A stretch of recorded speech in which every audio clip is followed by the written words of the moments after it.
And welcome to the In-Game Boss Podcast, Oklahoma's #1 podcast for video games. I am your host, Jeremy, along with this sexy man, Jaron. But before I go to him, gotta represent my AKAs, AKA your retro activist, AKA your in-game boss, AKA your Euro man. Because, you know, I had some Euros today. And, while I was eating a Euro, I realized that, am I saying that boss name from Mega Man wrong? Like, you know, Mega Man 5, you know, you got the guy with the giant fan on his head. He goes by the name Jaron Man, but maybe I've been saying the name wrong all this time. Okay. You know, hey, it's Euro Man.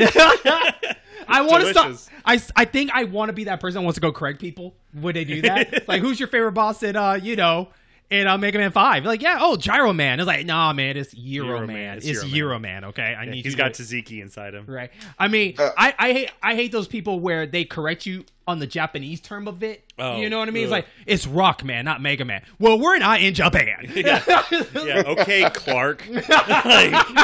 like, okay. But, Jaron, how you doing?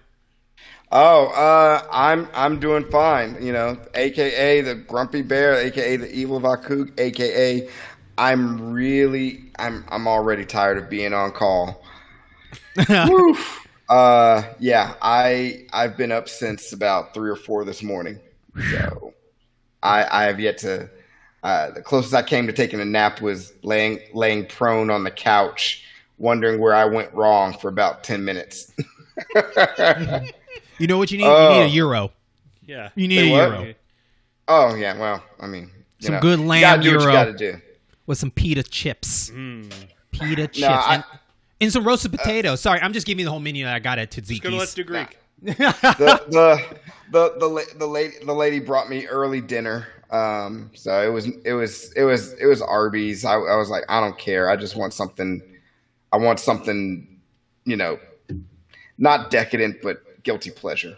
I gotcha. Yeah. And we got a guest. We got a guest on the show. For the listeners, we'll present him to you. But for the viewers, well, you should already know who he is. You've seen him when we did our 30th anniversary of TMNT, the 1990 movie. You can't get rid of me. Yep. Last time you were on with our Nintendo Let's Go Shopping. Mm-hmm. You know, talked about different studios. Yeah, that was fun. Yeah. By the way, I'm trying to remember. Did you ever say Next Level Games on your list? I don't think so. Okay, because Nintendo just bought them. Oh. Yeah, you know, after the Luigi's Mansion 3 did so well. Good. Yeah, so they're on there. And now you have returned, but sadly, you were supposed to bring a crew with you. It just didn't work out in our favor. No. My cyborg drummer had to work, and my barbarian guitar player had to go deal with a family issue. Yes, because like they tend to do. Your barbarian named Jonathan actually actually, for people that don't know, that he did polish one of our episodes up. Yeah. For basically to boost up his resume and all that kind of stuff. It was kind of towards the tail end of our season 4. I forgot which episode it was, but it sounded great. Yeah, I think it's the one that has our semi old mix of one of our old tracks that we've now since corrected and worked on. But yeah, it's whatever one that is. Okay. Yeah. So, you know, shout out to Jonathan. Hopefully we'll have him on soon. I made a promise that I will get him on the show before the end of the year. Oh yeah, no, he wanted it when I was like, "Are you going to be back?" And he called me. He's like, "No." Like I think he's going to be gone like through June is how long he's going to be there for a while. And yeah, he's not a good vacation. No, he was super disappointed. He messaged me today being like, "Just tell him I'm sorry again." No, I can't wait. It stinks that was it the other person, Julian wasn't able to make it either. Yeah, he has to work. I mean that man's a full-time drummer. So like he when he works, he's got to work. But you're here to talk about a project that basically has been out for a while. Yeah. But you have future projects that's connected to that, and we'll get to that real soon. But I want to talk about what have you been gaming? So, Jaron, let's start with you first. Now, I know you've been on call, but I'm pretty sure you multitask while you were on call. Or are you one of those people that, nope, I gotta say this computer, I can't focus on anything else, or I won't care about the person I'm talking to? It's more like if I'm on call, I rarely get time to, really focus on a game, or I'm too tired. But my on-call ends in a couple of days. I'm not worried about it. However, it did not stop me from playing and finishing Resident Evil 8. Mm-hmm. Oh, okay. Yeah, we were talking about it earlier. Don't worry, I'm not going to give away spoilers. I will say, very good. Very enjoyable. I would put it in my top 3 now of Resident Evils. Is that above 4 or that below 4? Is 4 on your top 3? I would have to say it's going to be number 1's RE2 remake. Number 2 is going to be Resident Evil 8. Number 3 it's a close one between 4 and remake of 1. So but you do like it better than 4. Okay. Yeah, I Resident Evil 4 was the first one that I went through and completed by myself back in 2001, 2002. GameCube or on the GameCube? Okay. It was on the GameCube. Yeah. I played it first on the GameCube. And it was the first one I went through completely and beat on the GameCube. Okay. And it was like, okay, because I had played Resident Evil 1 and 2, and I just couldn't get into it, so I skipped 3. I skipped Code Veronica, and I tried Outbreak, but I never really got into a Resident Evil game. You don't need to play Outbreak. 4. You don't need to play Outbreak. That's why you gave me the copy, right? No, I played Outbreak and Outbreak 2, and I wanted to share Outbreak love with you. So that game was too earlier for its time. Like now it work because you got the online structure a lot better. But back in the day, it was too ahead of its time. Yeah, I mean, almost any game, with the exception of Final Fantasy XI, online on the PlayStation 2 it wasn't working. Mm-hmm. It wasn't working. There's not enough people who have broadband. And it was like you said, it's way ahead of its time. So I'm gonna say this: what Resident Evil 4 remake that's been talked about, and it's a big split down the middle of people don't want it to be remade to people that do want to be remake.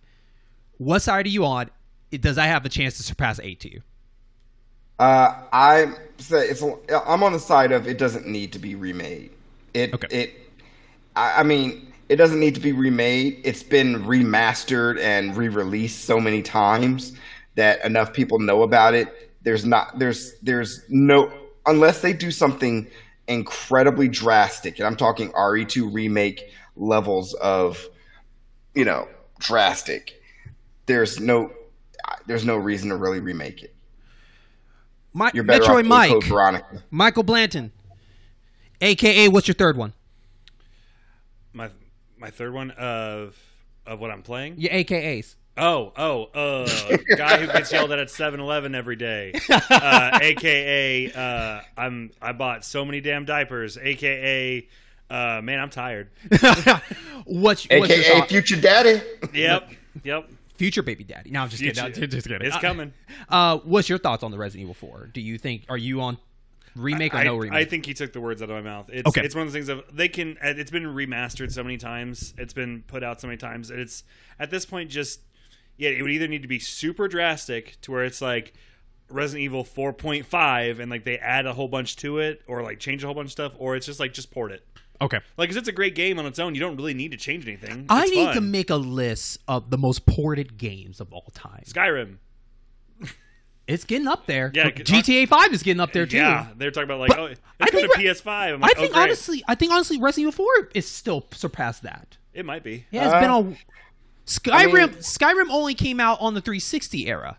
That's true. Resident Evil started in what a generation before. I guess I'm already just expecting them to put it on the new console. Are we counting number of platforms or how much time? Because Resident Evil 4, it was on GameCube, PS2, PS4. The Wii. Because actually, the Wii version is pretty fun to play. The Wii version is super fun. Yeah. So that's 4 that I'm certain of. Yeah, it's probably Skyrim. Skyrim, Xbox 360, PS3, freaking PS4, Switch, PC. That's already 5. I guess if you want to go back, if we're just talking about ports, technically, maybe Super Mario Brothers. Yeah. Yeah. I think it's been on every Nintendo console. Yeah. Just the original. Mm-hmm. So. Yeah, I mean, I think the only one it wasn't on was N64, and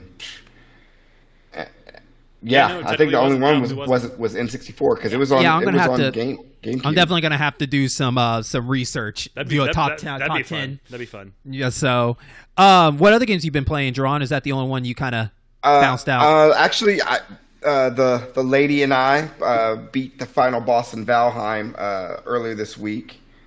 So, the final boss so far. It's still an early access game. So, so that was fun. I believe I got my copy finally after 2-3 years of hunting for it.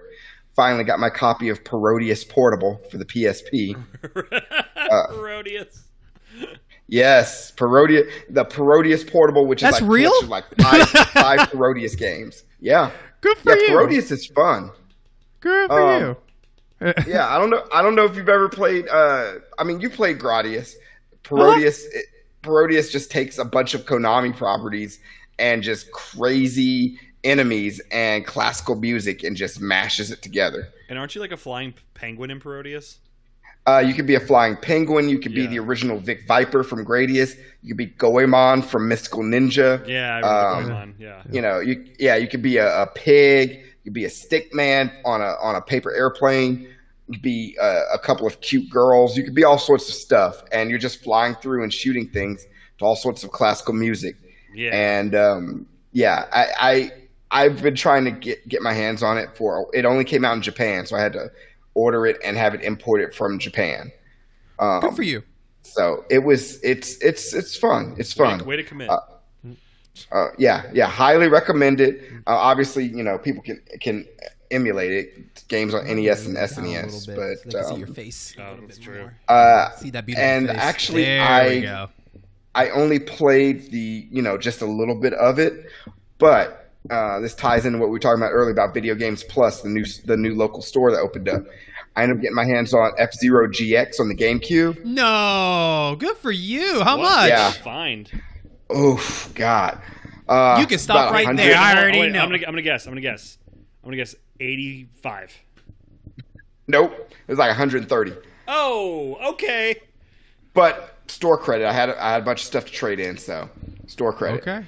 And Punch Out for the Wii. Oh, okay. And, too. I like Punch Out. Yeah. I've been meaning to get my hands on that game. It's not rare. It's just you don't see it out there that often. Next Level Games did that too. I forgot about that. Yeah, I did not know that, but they did a good job. And Chrono Trigger for the DS. What is it? So Chrono Trigger for the DS. So you sold you sold the Super Nintendo one and you went for the DS one, right? Yes, I did. Okay. It's in I had an old boss who would argue that the Super Nintendo version was better because it didn't have the anime cutscenes. He said it messed with the flow, and I was like, I love you, calm down. But I really love the DS version of that game. It makes it so easy. Mm-hmm. I love it. Too bad the PC one wasn't good, they said. Because they took the one from the Android edition. It was real bad. Yeah. It didn't work. Yeah. I've only played the Super Nintendo and the PlayStation Final Fantasy Chronicles one. That was in the Final Fantasy Chronicles collection. And it's a shame that the Switch doesn't have Chrono Trigger yet.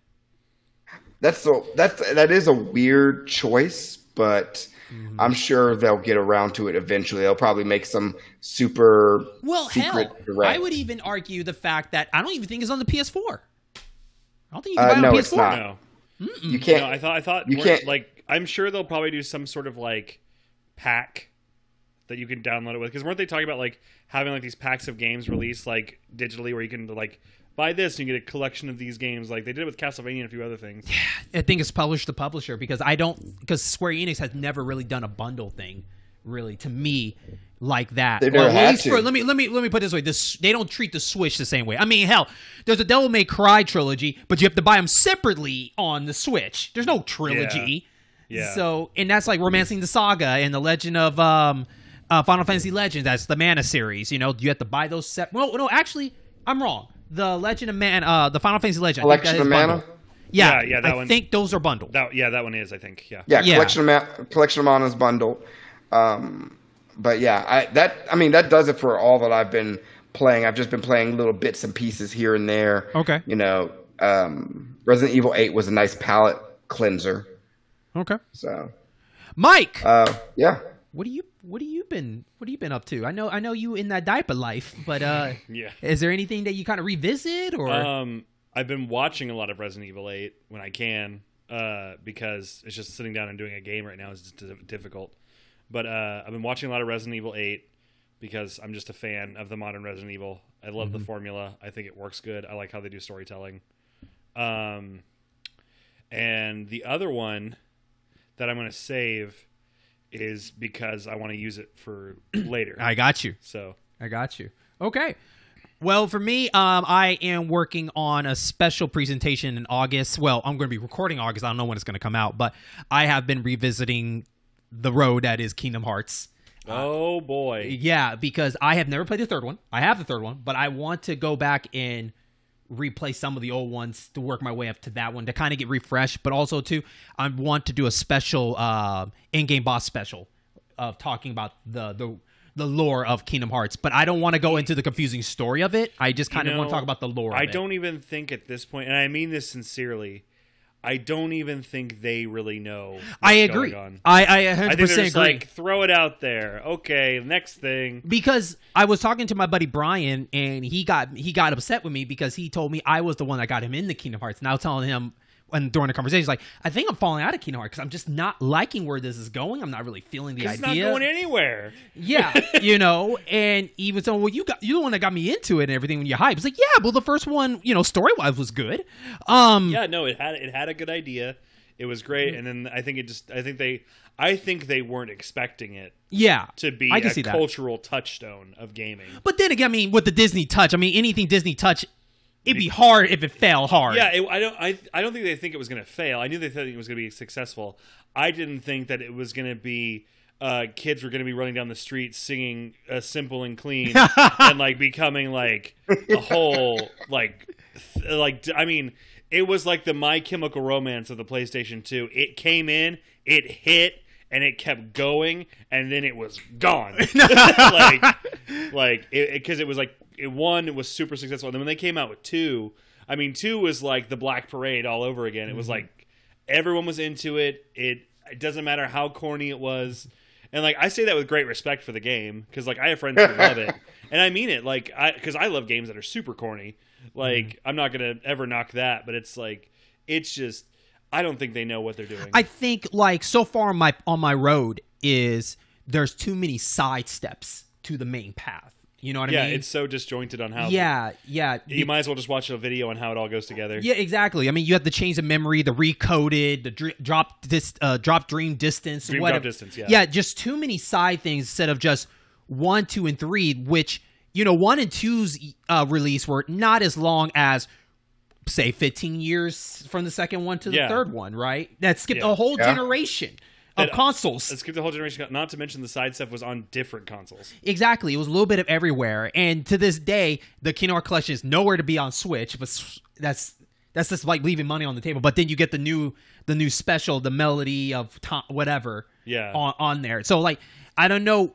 I do want to do an episode. I've been talking about this for a while, Jaron. I want to do an episode of the Square Enix, Square Enix, what you doing? Well, the chemistry between PlayStation and Nintendo, because they always get these giant split. Nintendo gets these certain ones, and PlayStation get these ones. It's like, what is this road that takes that way? That's your segment. Square Enix, what you doing? Right. But no, I actually it's a vendetta.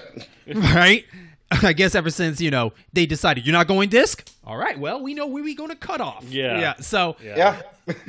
But going through this whole passage or this journey of Kingdom Hearts, it's more just I was telling him on the show and telling other people, like, you don't notice stuff on your first run through. It's the second or third time you play through it. You start noticing all these little things you didn't notice before.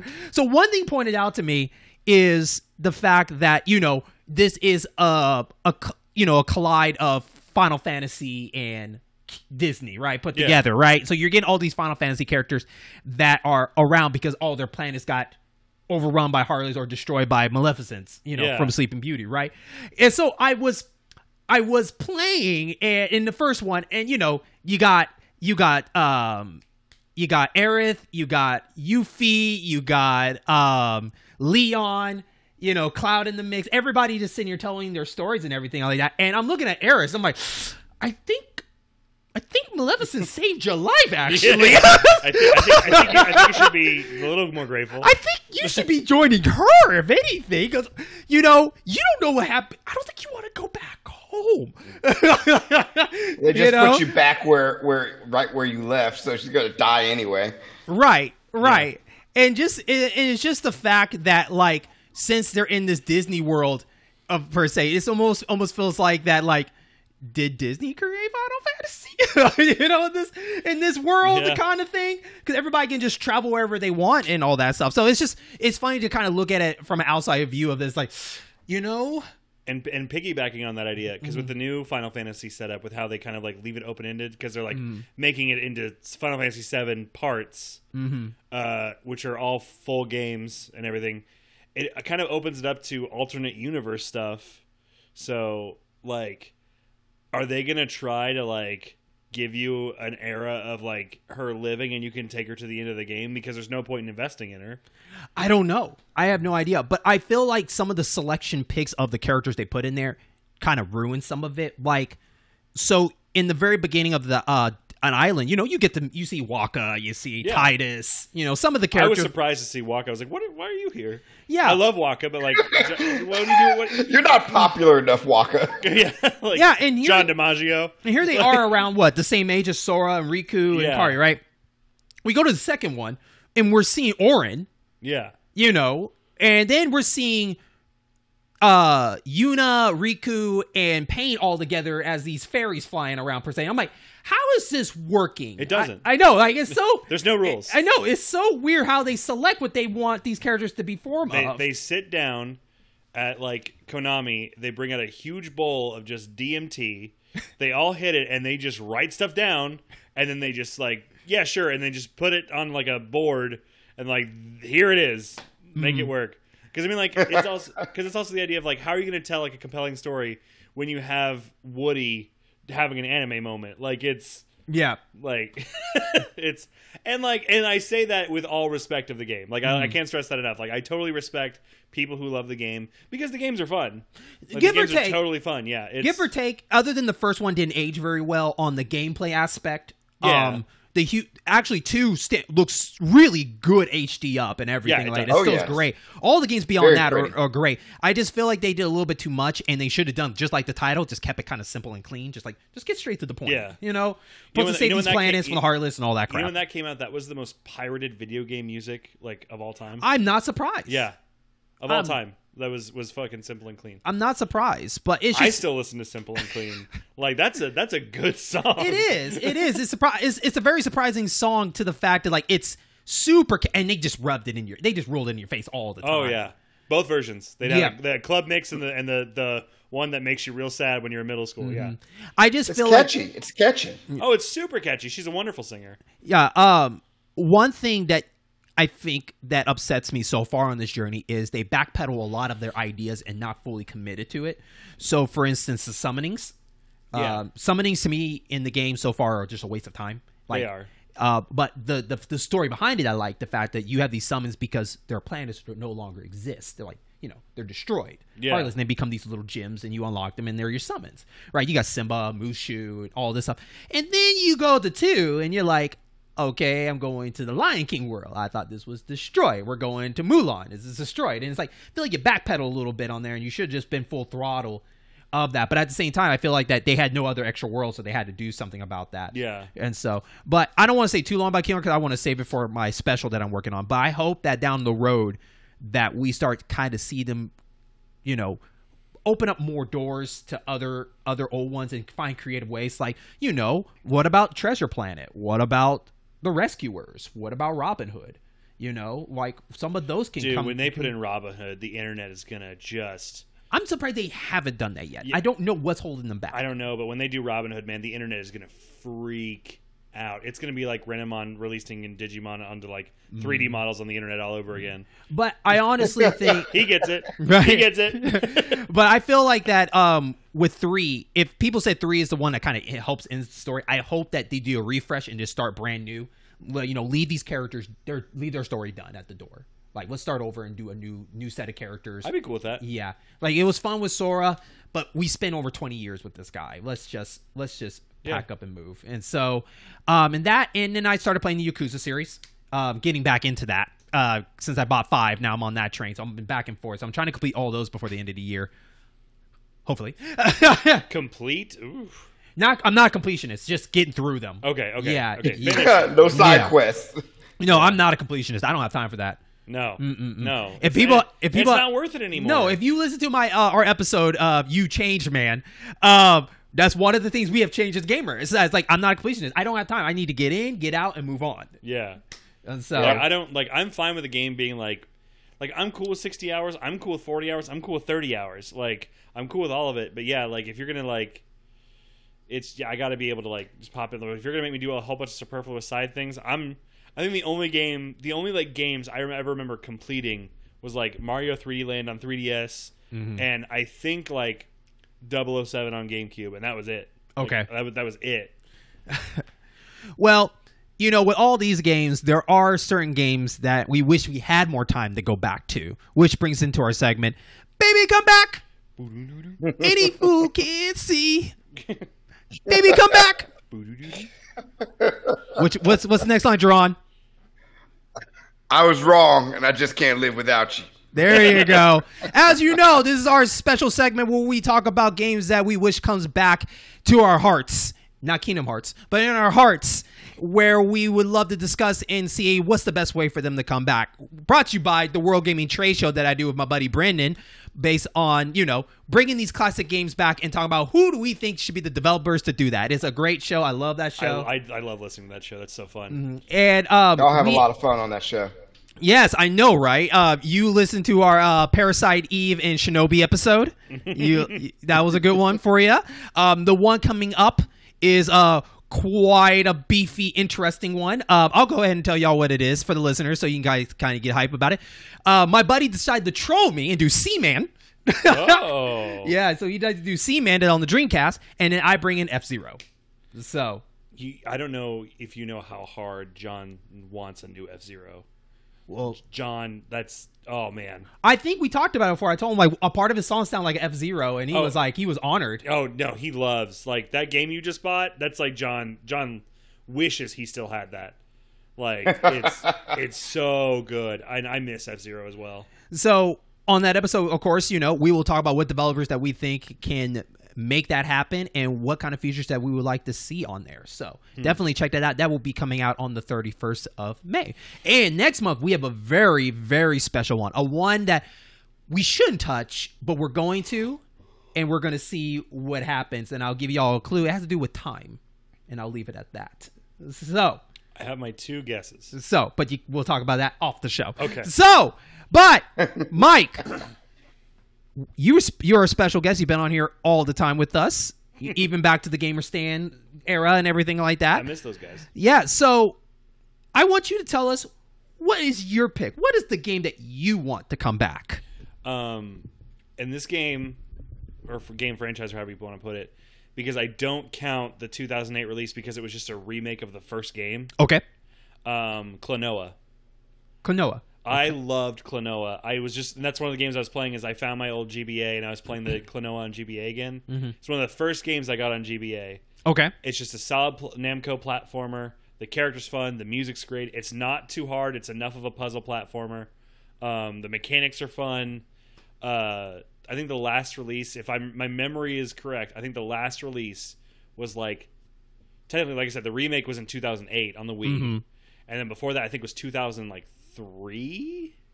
I believe so. So yeah. So the last game I count of being released is 3. So since then, I would love Klonoa to come back. You know, that series has been going in and out with a niche fan base. Yeah. You know? I wanted Klonoa for Smash. That was one of my thoughts. Because they have Namco. Mm-hmm. I was like, why? He's perfect. Yeah, but people want Lloyd more than anything. People fucking oops all swords. I know, right? Right? No, I think the last entry was the Game Boy Advance one, I believe. Yeah. And so it's always been trying to find his home, but it just haven't really found his home. And I think Namco, since they kind of combined with Bankai, that's why I think I slowly started seeing less of him. Yeah. You know what I mean? But for the listeners that probably never, ever even heard of this game, what is the premise that is Klonoa? It's kind of like, if I was going to make an easy comparison, it's Namco's Kirby. Okay. It's like a cute platformer. And instead of like, what you can do a lot of the times is you get like a ring and you use your enemies as a double jump to like solve puzzles. Mm-hmm. So it's like you can run, you can jump on top of your enemies and just stand on them, but you don't like hurt them. The only way you can do that is you pick them up and you throw them or use them as a double jump. Okay. So the whole thing is just platform, get to the end.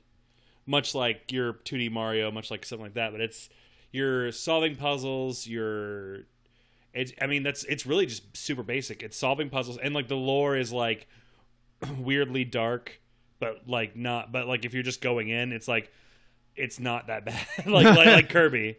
It's my best comparison. What would you say is he? Like, it looked like he's a cross between, like, what would you say, a dog, or what would you say? I always thought of him as like a rabbit. A rabbit? Okay. I always thought of him as a rabbit. I don't ever think I ever looked up like what he's supposed to be. I don't think there's an answer either. No, I like his Pac-Man JoJo Bizarre Adventure style hat. Yeah. He's got the JoJo hat, but it's Pac-Man. Like, I like that. I know exactly what you're talking about. Jaron, have you played that series? Have you played any of them?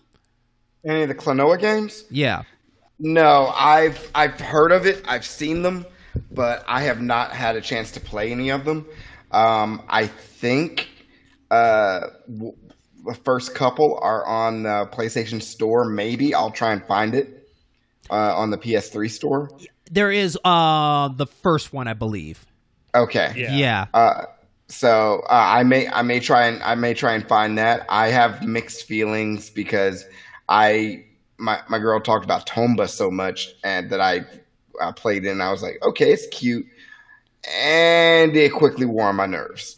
So, but that's just I'm not me from 1998. So what are you gonna do? Be better. But I'm already better. I'm the second evolved form. I can only I can only mega evolve or whatever, Gigantamax. I mean, put on like and it's coming from a music standpoint, because that's also what sells me a lot on games, believe it or not. Is like you put on Stepping Wind, like even it's like original version or the remix version is like, I mean, that's so fun. Just I'm like, I'll get on YouTube, I'll just listen to like Stepping Wind like on a loop for a minute, because it's just like a 2-minute like pops punk song. That's super fun. So let me ask you this: how would a PS5 version of this game come out? Ooh, you know what I mean? Like, I feel like if they were gonna do a PS5 version, they would put them in full 3D. Okay. I feel like they would do some sort of like, if it was me if I was in the boardroom thinking of it, I would bring back a kind of like, if I was going to go full 3D, I wouldn't want to do like sandbox. I would almost do like worlds and levels a la like Crash 3. Okay. You have a hub, you go to your worlds, have a boss at the end, like bring back kind of that arcadey feel. Because to me, it's a timeless style of game. I think it would look pretty gorgeous. The fact that I can picture more cartoonish. Yeah, like a Saturday morning cartoon. Yeah, lean into it. Lean into the ridiculous. Like you're a cartoon Namco rabbit. Lean into it. Mm-hmm. Like even the enemies were like dopey and puffy and dumb looking. Mm-hmm. Like the bosses were weird. And then like you have in the GBA version, they have like a almost like snowboarding like level. I know exactly what you're talking about. Yeah. Yes. And I remember playing that like I would go back to that level purposely all the time, just so like I could get the gems, get a high score, but just like listening to the music, because it's stress free. You're gonna get to the end even if you put the controller down, but you can do a lot of jumps. Mm-hmm. But like it's just super fun to play and listen to and just try to get a high score. So like just take the pressure out of it. Like, and I think that's kind of like, and I notice I keep coming back to that every time I'm on this thing, is the two things you want to do with like what I think make a fun game now for me is take the pressure out of it. Mm-hmm. And just give control to the player are my two things. Yeah. Okay. Yep. You talk about that all the time. Yeah, and this is coming from someone who likes playing Resident Evil, which is super stressful, but like, but it's supposed to be is different as opposed to something like Metal Gear, where it's stressful for me to play something like Metal Gear because it's like I'm never gonna beat this. I don't know what's going on. I'm gonna get like 5 hours into this and be like I'm done. Like so, it's stressful for me now. I have to be like really sucked into it. Would you say that Klonoa is a game that is really relaxing, but it doesn't bore you? Yeah. It doesn't bore you? No. Okay. Action platformers never bore me. Okay. Because I don't have to think on it too much. As long as you give me fun visuals, a fun soundtrack, and like enough like I mean like and like you're looking at like Kirby, like you don't have to pay attention to any story in Kirby. No, you don't. You get like 5 dialogue boxes and you're like, go. And it's and like for me that's fine. And once again, because I'm a huge Dark Souls guy, which is like one of the ultimately stressful games. But I never feel pressure with Dark Souls because I'm like, okay, I know what I'm doing. I can just try again, which is like the punishment is okay.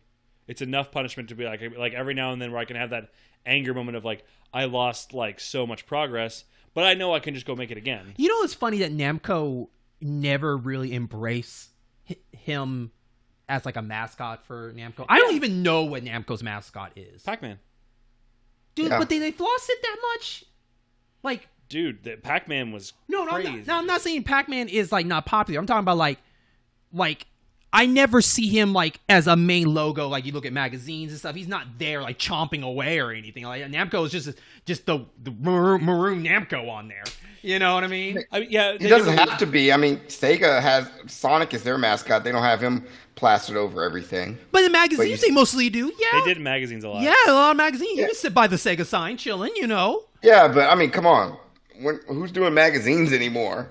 But you get what I'm saying. But Klonoa was at that time, right? Yeah. Yeah, he was around that time. PS1. True. Yeah. So. I mean, yeah, but I still assert, I stand by my position that Pac-Man is Namco's mascot. And I don't think it's because they never put him on advertising. It's because I mean, Pac-Man before mascots were mascots, like before like Mario and everything, how it was going. I mean, Pac-Man permeated pop culture to be past just mascot. I mean, you can make a reference now. It's an image of like a yellow circle with it's like. I guess he's not being pushed in the forefront as much. Like when you hear a Pac-Man come out, like yay, but it's not like they're pushing it. He's not a Mario push. No, you know what I mean, or a Sonic push. Yeah, you know, it's more like, hey, remember we have him? He's in Smash. Hey, remember him? We got Pac-Man Battle Royale, then Pac-Man 99, whatever. Yeah, you know, but never like you don't see a Pac-Man every other. You don't get the adventure Pac-Mans like those terrible ones, like on the Sega Genesis. Terrible. I say fun. Pac-Man, the one on GameCube. No, not GameCube. On the Sega Genesis, like Pac-Man 2. Oh, once again, I was never Pac-Man Adventures or whatever. Yeah, that was not good. That's those were bad. Oh wait, the one that references the level in Smash. The one that gave him legs. Anything with him with legs are not good. Yeah. Yeah. I think I remember which one you're talking about. Yeah. So even the cartoon was kind of weird. So I think that's what they kind of base it on. Yeah. And whatnot. Yeah. But even Namco Bandai right now, like I don't see any like really like head mascot. I mean, remember Sega had Alex the Kid.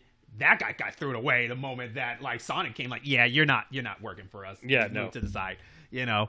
But Klonoa, yeah, I would like to see that game come back. I could see it as a Switch game, easily on there. Is anywhere else? I think Namco can use something with that over there as a kind of exclusive over there, yeah, and whatnot. Especially like you said, they were like really have good relationship with them. I mean, they helped them out with the Smash Brothers, like helping them lay out for that. Which is like, once again, I have no idea why Klonoa never made it into, like, even for Bandai to like push a mascot in there, or Namco to push a mascot in there, and like besides Pac-Man. I mean, besides Pac-Man, but like and like I'm all for people getting hype over characters they love. Like there were several Smash characters I got hype for that people weren't, and vice versa.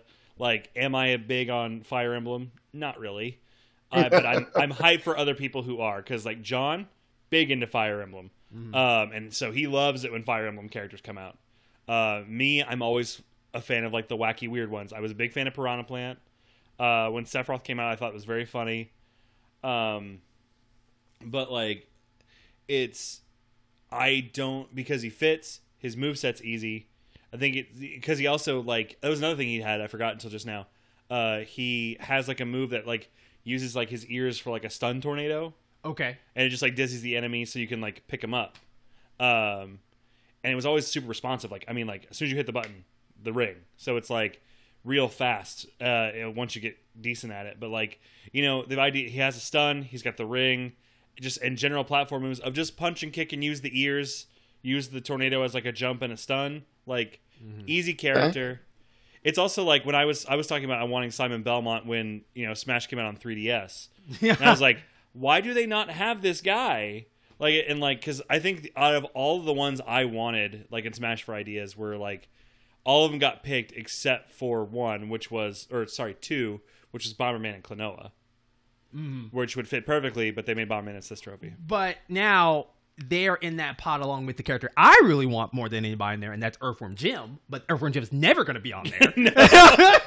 Well, you say that at this point, but I could easily at this point solid Snake got in there. I'm like, well, everything's I guess I'm going by the list so far. The list is like really more of the popular. We have never got a curveball yet. To me, if you want to count the Minecraft person, fine, you can throw that as a curveball. But we never got a curveball like, who the hell is this? Terry. Okay, there you go, Terry Bogard. That was kind of out of left field, right? A little bit. I guess. I mean, but that was mostly with the younger Smash players, which would be most of them. Smash players, like, who the hell is this? It's like, wow, okay. I mean, Minecraft Steve to me still feels like a weird fit, but like, and once again we're getting into Smash talk. Minecraft Steve always feels like a weird pick for me, but like, I mean, the man broke Twitter. Like, I know, right? So it's like I totally respect the hype for it. I see where people are coming from, but like for me, if Klonoa came out, I would feel like is when Mega Man was announced for me. I remember I was living with John in that ranch house, and like no AC in the house. It's summer. I'm already sweating, and I just woke up, and I'm watching this Nintendo Direct on my TV. And when they announced Mega Man, John's asleep in the next room, and he hears me slam my hand on the door and be like, Mega Man! and like literally just just cursed me out, told me to shut up, and then went back to bed, and then came down for like an hour or two later. He's like, okay, it's pretty cool. Like, I think I would get as hyped for Klonoa as I would for that, because I feel like I'm like one of like 8 people in the world who still remember Klonoa. I feel like I'm part of the party of the Earthworm Jim, but I feel like Earthworm Jim is just a big, huge side thing. I thought Shantae was going to be on there before anybody. Once again, characters that make sense. But guess what? I bet you a Fortnite character will be on there before all this is over. Oh, because how popular that series is coming in. I mean, it would be a very generic character, because Fortnite doesn't really have characters. They just borrow from other properties. Well, so you could say the same thing with Minecraft, but they just made a Steve. They can make up that blonde hair famous one that you see on the cover. Minecraft Steve was actually okay. Well, I mean, he had his own game. Minecraft Steve had his own game specifically, but I see what you're trying to say with that. Okay, I don't know. I Fortnite, it could, but I don't think Nintendo really wants to dance with Epic like that. I don't know, man. I don't know. I feel like that they're really trying to get these big popular characters out now instead of like what people like through nostalgia. I think people are using what is bringing home Travis Scott for Smash. That's more likely to happen than Fortnite. Hell, we're more likely to get Lady Dimitrescu. I was gonna say, or either a Tracer from Overwatch. That's a contender too. I can see that, but we don't know. There's one more pick left, I think. So maybe we'll hear it from E3. I hope it's a surprise one. Like I hope it breaks, Twitter again. But no sore characters. And no more. You know what? Yeah. Before we go, one more thing, because it just hit me just now because we were talking about Smash. For like my honorable mention for Baby Comeback, what? Def Jam Vendetta. It's funny, we talked about that on our show, and he talked about it on the last one. It's so fun. Yeah. I would love to see a new Def Jam Vendetta with like modern rappers have an old school pack, make it like WWE style wrestling, just make it stupid. lean into it. Like, I want to have Lil Wayne fight Travis Scott, fight Ice Cube in a 3-way fight. I would love to, like, or like even better, like like having the Beastie Boys beat up DaBaby would be like primo. I want my Migos versus Bone Thugs and Harmony. That's what I want. That's what I want. I wanted to strip that. I want to get rid of that beef right now. I'd be down to see any and all of that. I mean, Def Jam Vendetta and Def Jam Fight for New York were some of my favorites. Those are the only two good Def Jam games. Yeah, but, really.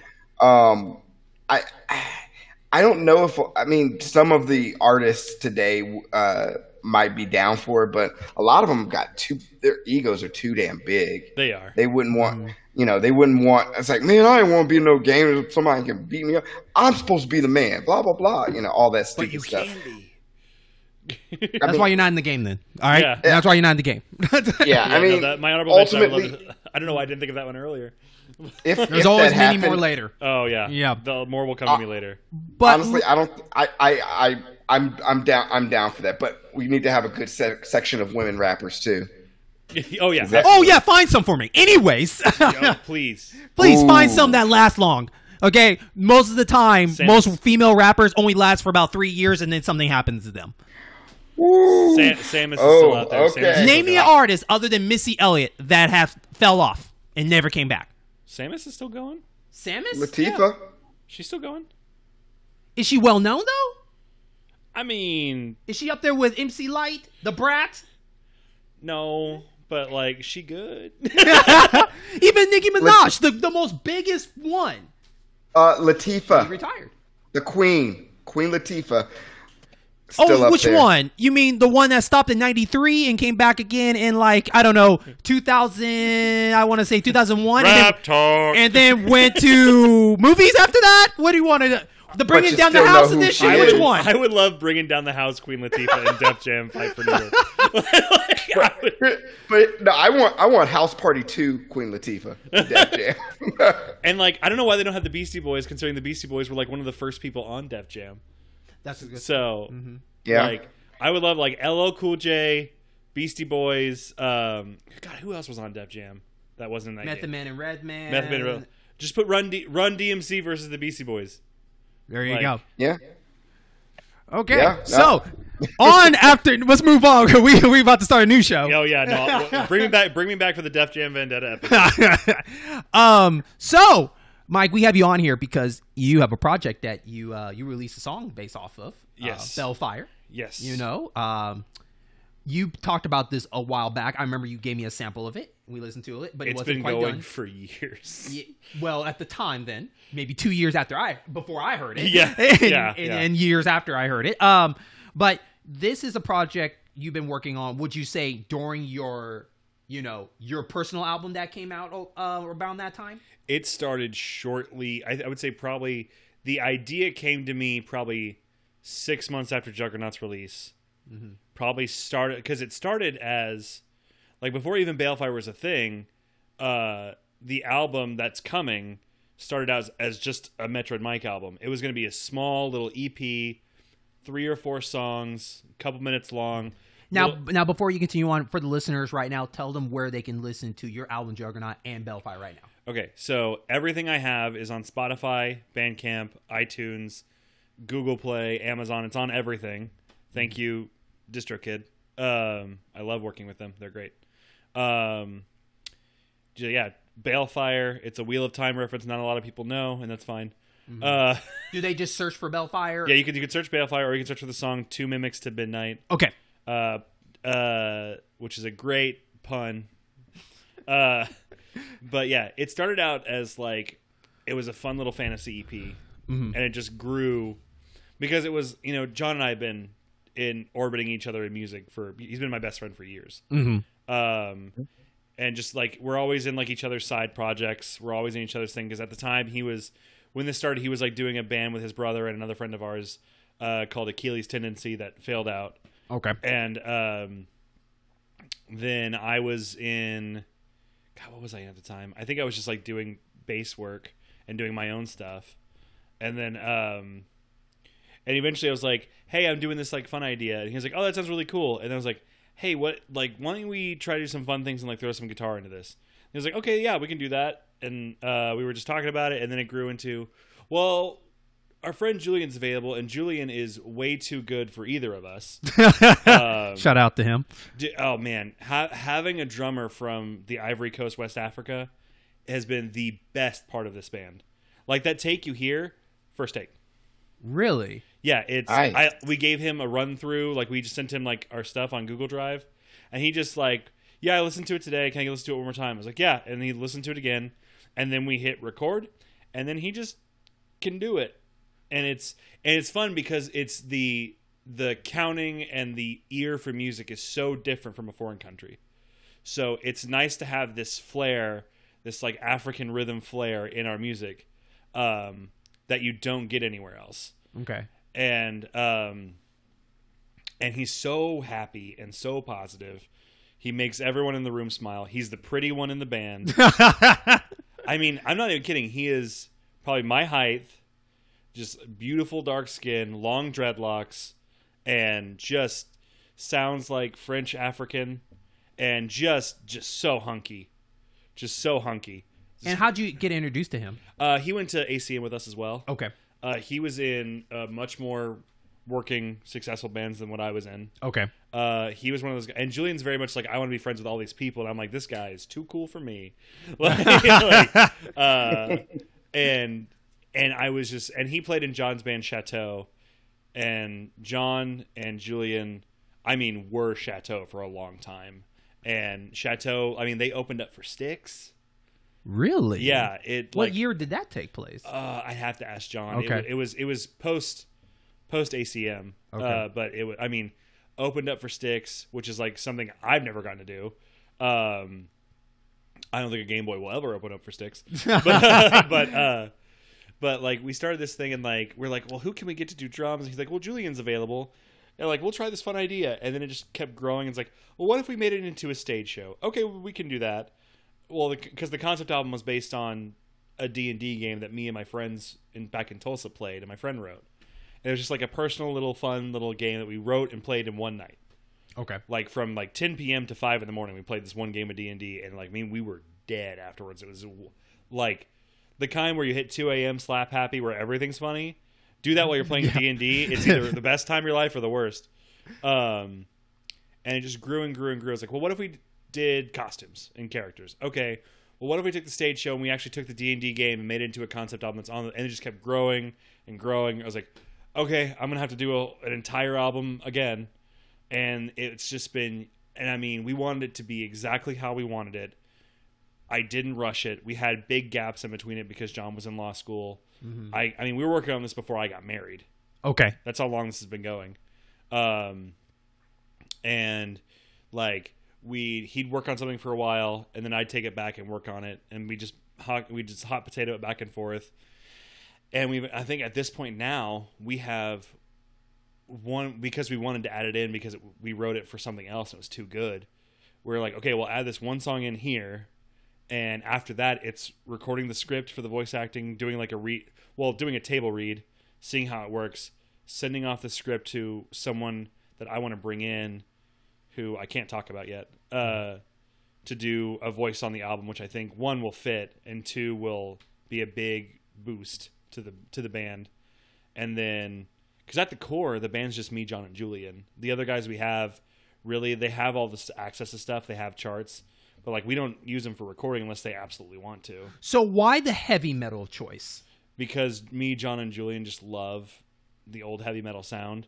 Okay. Like, and you can look at it on the Bandcamp as well, and on every profile we have, the mission statement of the band, which I came up with this and said it to John, and when I said it, he's like, that makes perfect sense for what I want to do now,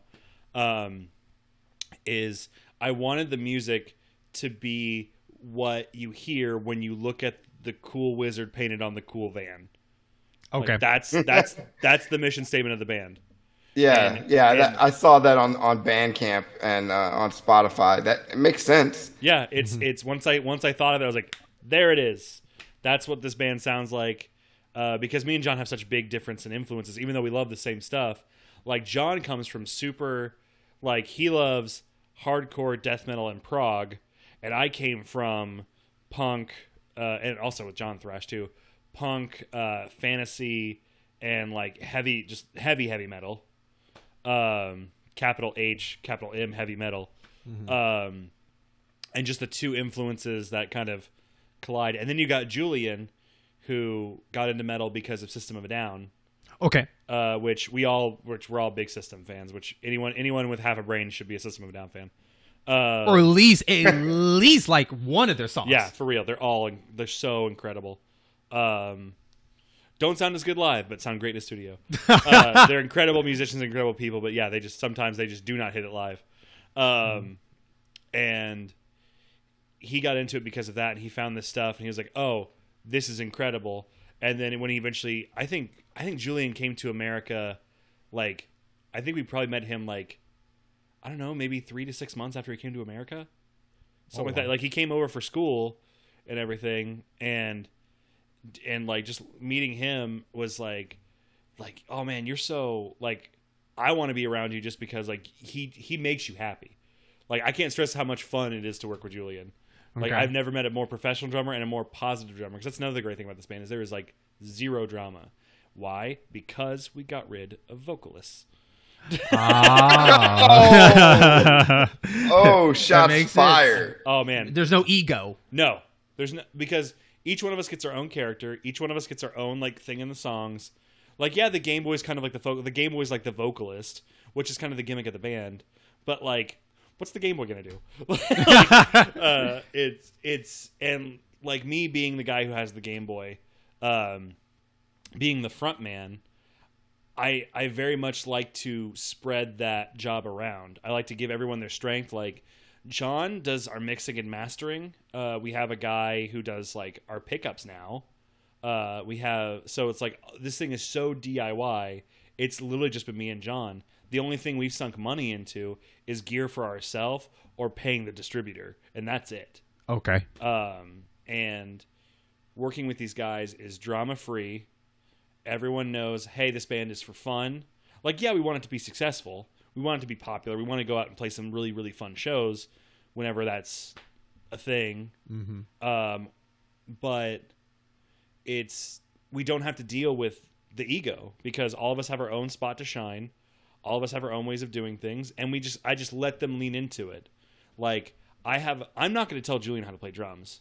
Like I may be like, hey, when we go into this transition, because I hear it, try this, and we'll see if it works. And if it doesn't, great, we'll move on and do what you did. Mm-hmm. But I don't tell John what to play on guitar. Mm-hmm. I don't, because why would I?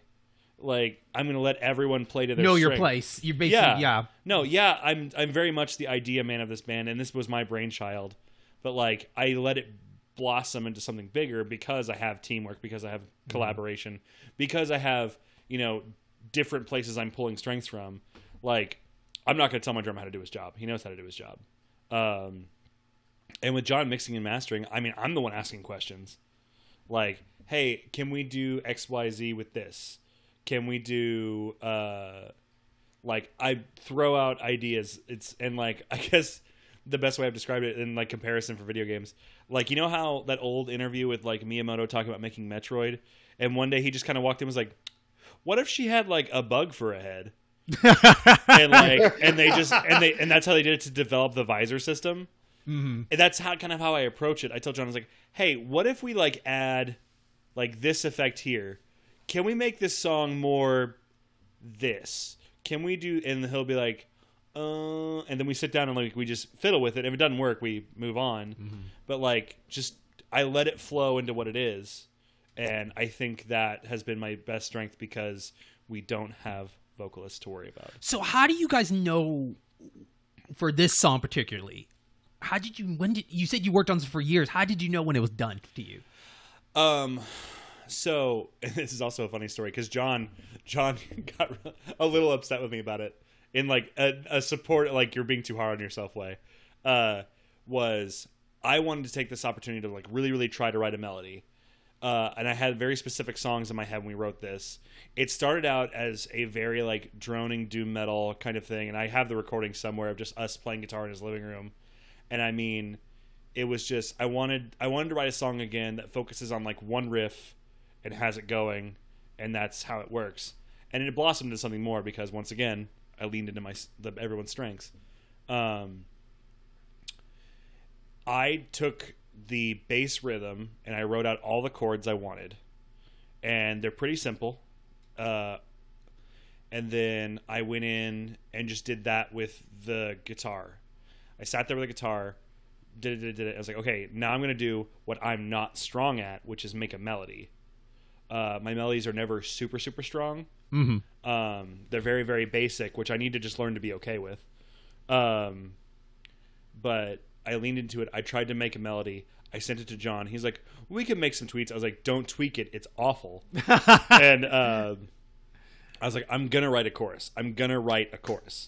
Because like even in Juggernaut, I really don't have choruses. I have it's a prog album. It all just moves. Yes. It moves how I felt. It moves it with how the story goes. It moves with the emotion that I was trying to convey. So it doesn't really have choruses. It has riffs, but it doesn't have choruses.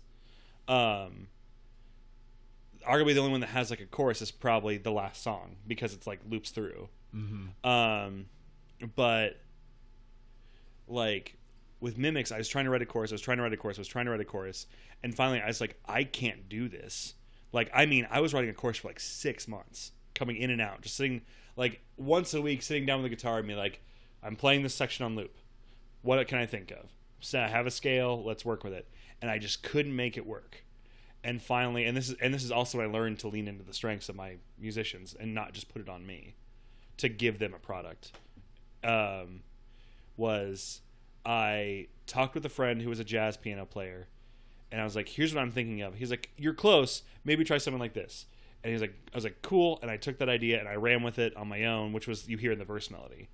But the chorus melody, I took out all my Game Boy except for the 2 backing tracks of like what I have with an arpeggio and like a trill that you can kind of hear sometimes in the background.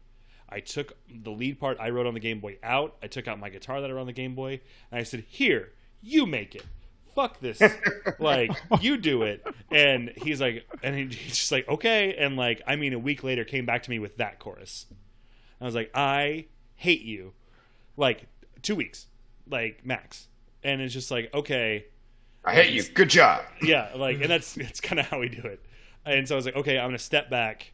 I'm like, I'm going to lean into, like, if I'm stuck, pass the ball. Just keep dribble, pass the ball. But did that hurt at that time? Like, it just hurt so bad. Like at the moment it did, because it's like I want to write a good chorus. I really, really want to write a good chorus. But I find I work best in collaboration, and I work best with John. We're 2 halves of one brain that make really good music together. And I've only found that with a handful of people in my life, where it's just like we click. Even if I just take the personal life stuff out of it, and John and I have been friends in personal lives forever. I mean, I signed his marriage certificate, and vice versa. He signed mine. But he, like, just being able to be like, hey, I'm stuck. Here you go. And when he has time, and I'm the hounder, like, and because John has to do something, walk away for a few days, do something, walk away from it. I'm very much, hey, you just gave me that, cool. I'm going to do this tonight and I'm going to pass it to you. And like, what can you do tomorrow? Like, I'm very much when you give it to me, I'm going to work on it. Right. Okay. And that's also because I'm a mother's son and I'm a workaholic. If I'm interested in it, I'm going to sit there and beat it till it's past dead.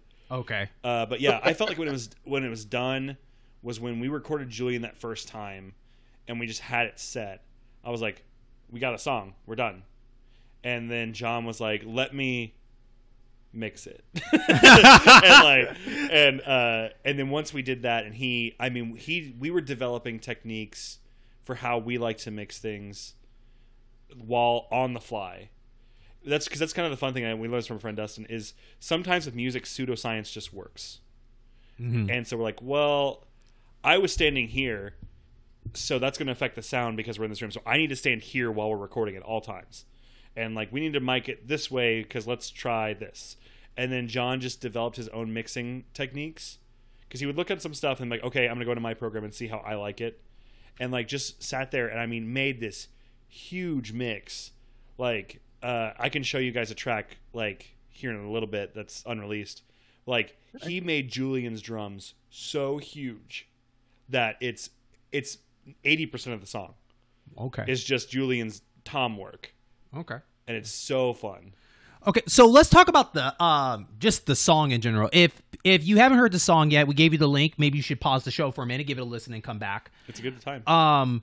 But Jaron, I want to hear your thoughts first. Just not so much as a review. Just talk about like how'd you feel about the song? What did it remind you of? And Mike, feel free to kind of jump in and kind of see if anything kind of match our thoughts about it. Okay. So. Just touched on this earlier, but the beginning, the first 45 to 50 seconds of it reminded me of, kind of a track in Tron Legacy. I mentioned D-Res or something like that, and then when the layers of the guitar come in, you mentioned that John likes to put those guitars on there. I was getting images of like a little bit of Streets of Rage. Just I could see one of the levels if they moved from the funk, like more Streets of Rage 3 when they started experimenting a little bit more with the industrial and metal. Okay. I got a hint of that, and then I started focusing on the drums. And it's no small secret. Part of it was because I'm trying to teach myself drums on my E-kit, but the drums brought me in, kind of I don't know. I can't. The game escapes me, but it's it's kind of like almost like a heartbeat type of beat, just boom, boom, boom, and then, of course, all of that is wrapped. I wanted to kind of jump in early and say you guys are like a cooperative, like a music cooperative, a music co-op. That's why you basically do what you have to do to enhance each other's music. Yeah, I completely agree. So yeah, it was very much a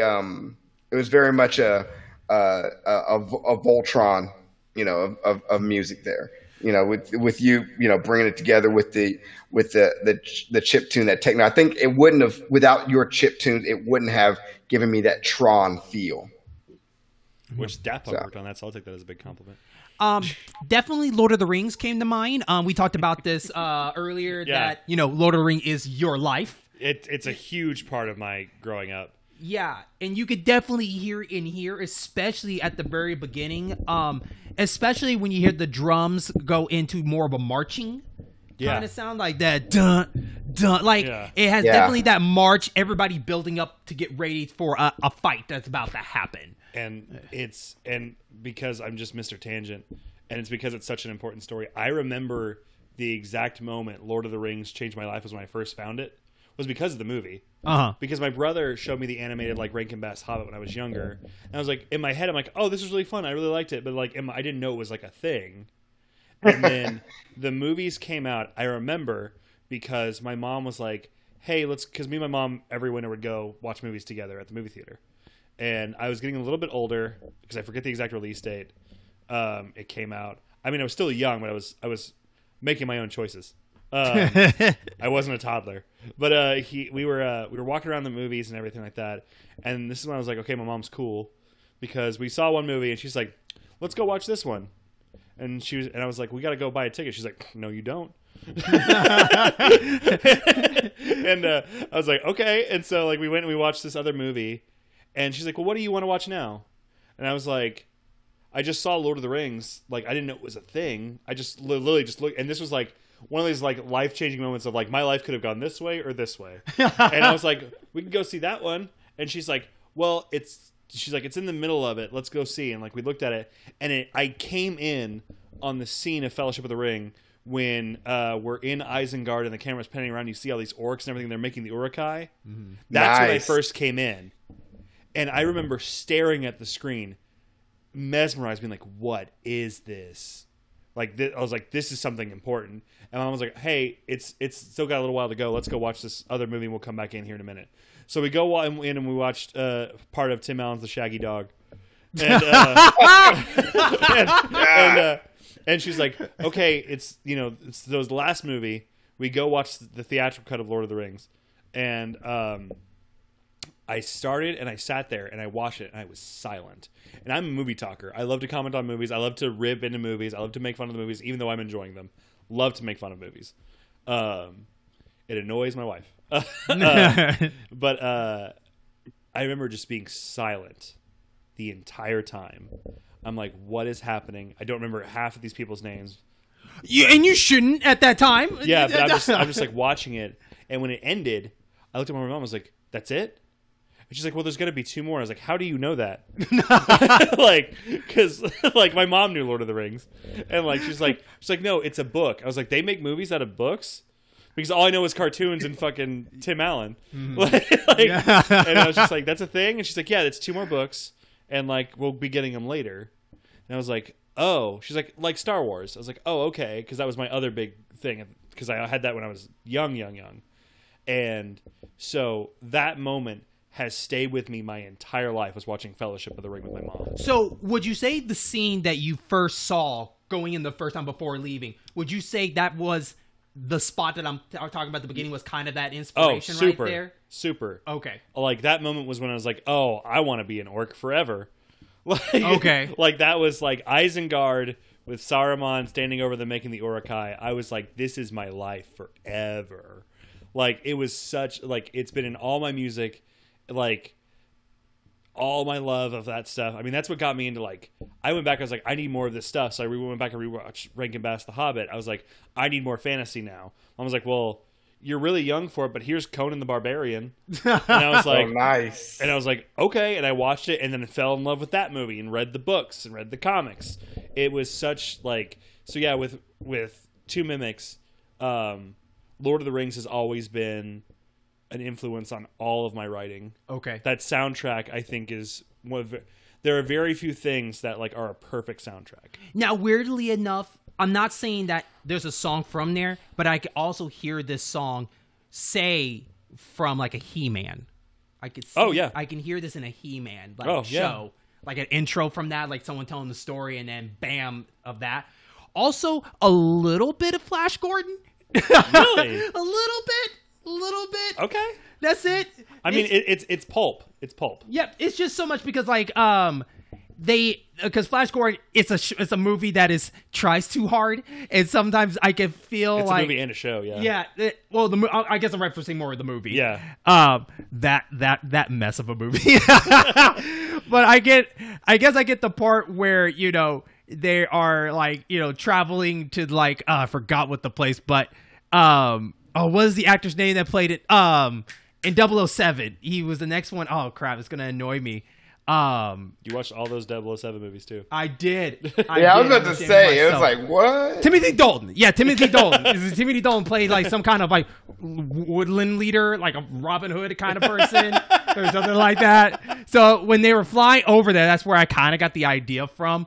Because, we all know that Queen did the whole soundtrack of the Flash Gordon movie. And it's incredible. Yeah. So I got a little bit of hint of that. Not so much of the epic singing of Queen, but just the more of like, let's get down to business. And that's what this whole song sounds like to me. It's all about shit is about to go down. People are going to die, And, which is funny because like because Bale, the album itself being called BroQuest is been a joke title because that was what we called the D&D campaign. Okay. I say campaign. It was a one-off. It's a fantasy comedy. The entire point of Balfire, it is a joke that is pushed to ridiculousness that is taken very seriously. So how many people were involved in the D&D session that brought this 3. to this? Okay. It was like my friend Porter wrote it in a night, and me and my friend Zach were the players. And so the characters in BroQuest are me and my friend Zach, which I asked if they wanted to record it. We were going to have them do it originally, but it's just schedules cannot work out for how I wouldn't. They wouldn't be able to be here as much as I would need them to be. Okay. Because people forget that even like recording just lines is like hours of work. Oh yeah. I got firsthand. I can tell you something about that after this. Yeah, like the commercials we did for the for the M Class podcast like sponsorship that we did, even those 2 like 30-second commercials was we got there and we wrote and recorded it. It took us 5 hours to just do 2 30-second things. To not even like really critique it super hard. We're like, go. This is the jokes. Were they ever still like influenced in anything of this? Did they put their input on anything of this project? A little. Like I didn't. The only thing I did with Porter's stuff when I originally wrote this, when I originally typed out the script, the first draft I did was I typed it out with Porter next to me, being like, okay, we did what here, we did what here, we did what here, just so I could remember everything. And I got his I got his whole thing on it.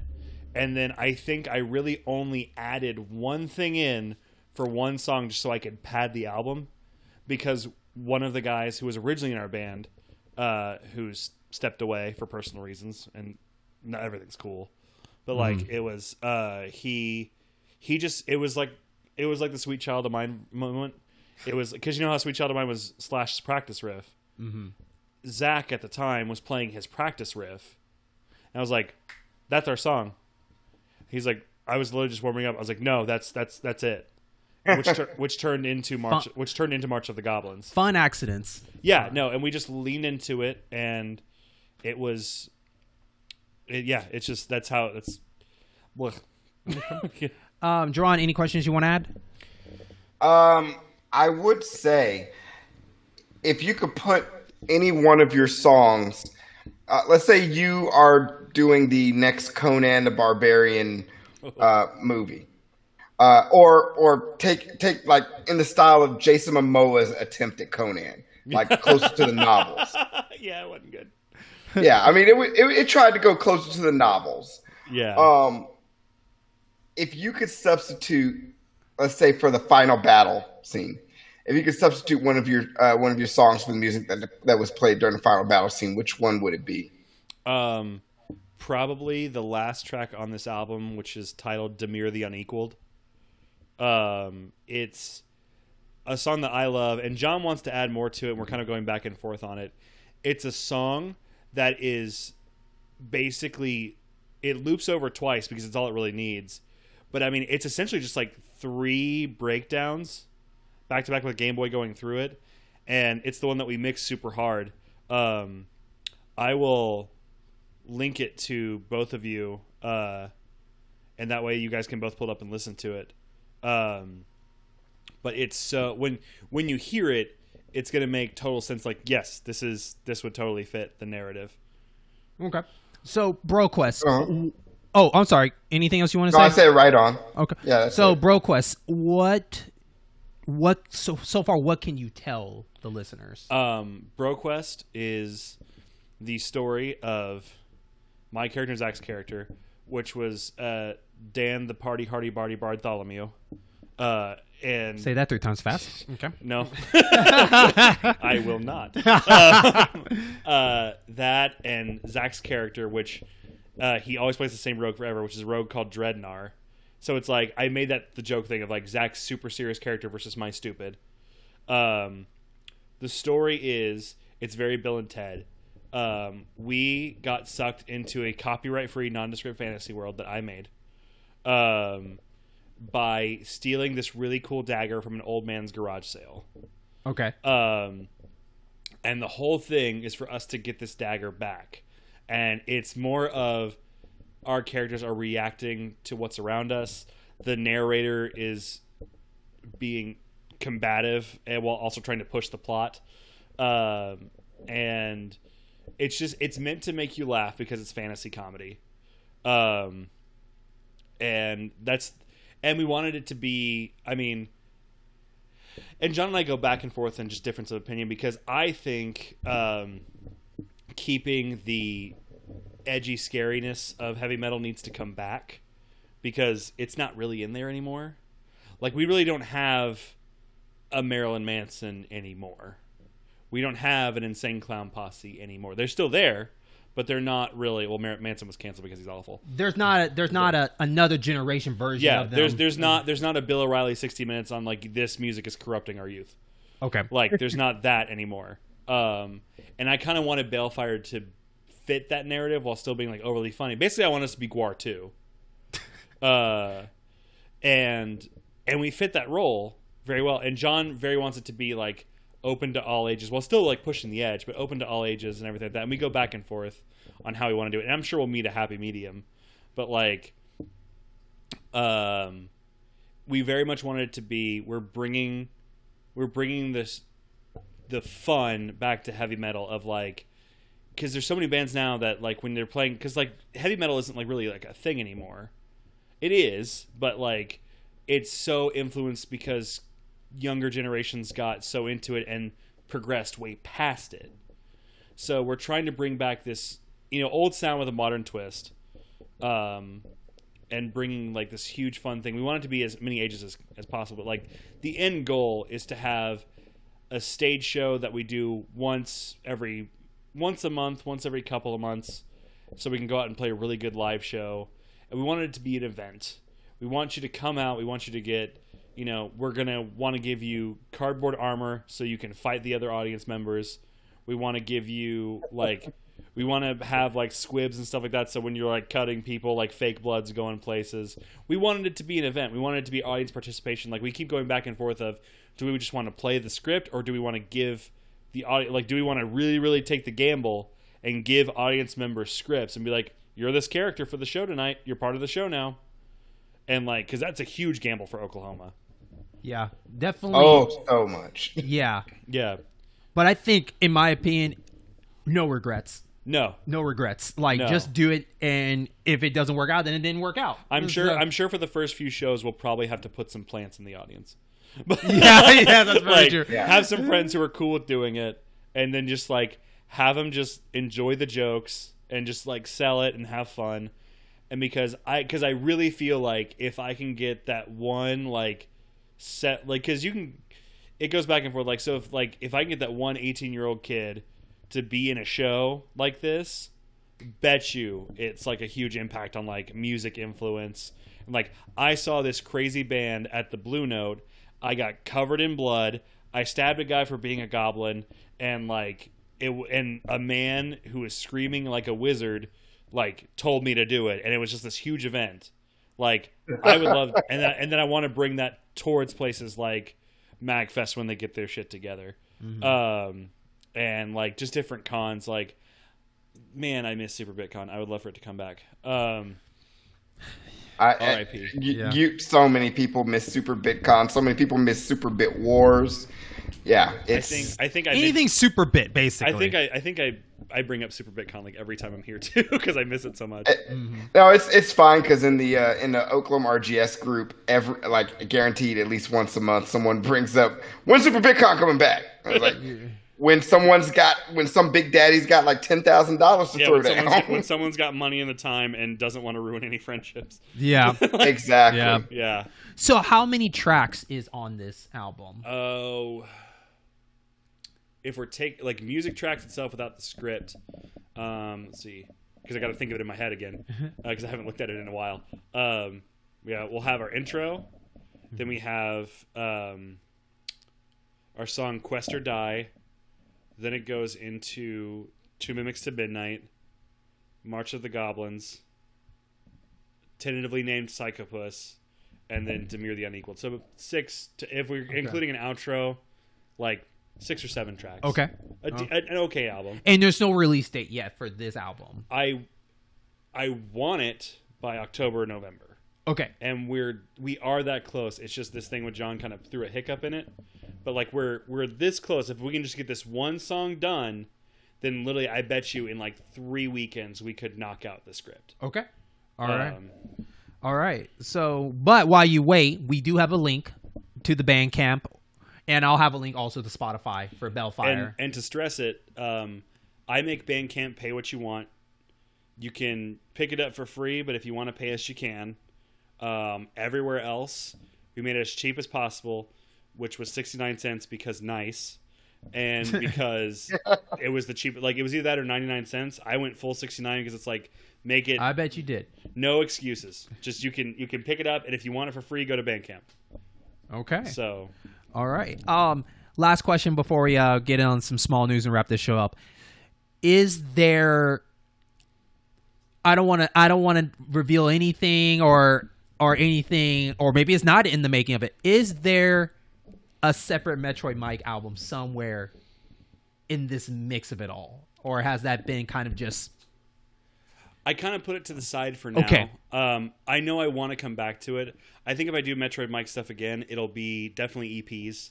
Okay. I think if I want to tell another story, it'll be quick in, quick out. Okay. Because there's already like an idea for Balfire's second album, which was Metroid Mike's second album. Okay. So, because I was like, I can't make the sound I want for this kind of story, which is which brings me back to my dramatic writing that was Juggernaut. So basically, this is kind of your second album per se, kinda, or spiritual second album. Yeah, it's definitely. I think Metroid Mike will definitely be when I want to come back to it fully, because I still go play Juggernaut every now and then. Mm-hmm. I think when I come back to it, something be like, I have these 3 songs, wrote them.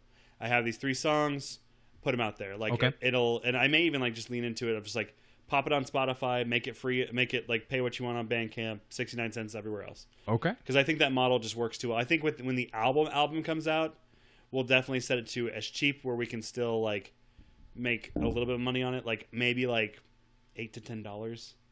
Like something. Well, I'm not going to be like that's reasonable. Yeah, I'm not going to be like these modern city things where you go and you have to pay $20 for 10 songs. Mm-hmm. No, I'm going to be like, here's $10. You get 7 songs. A full comedy script, as well as releasing a version of it that won't have the script on it, because John talked about like, I like skits on albums, but when I've heard them enough times, I skip the skit and go to the song. So like, well then let's release one that's got, which is technically a like clean version, which is just music.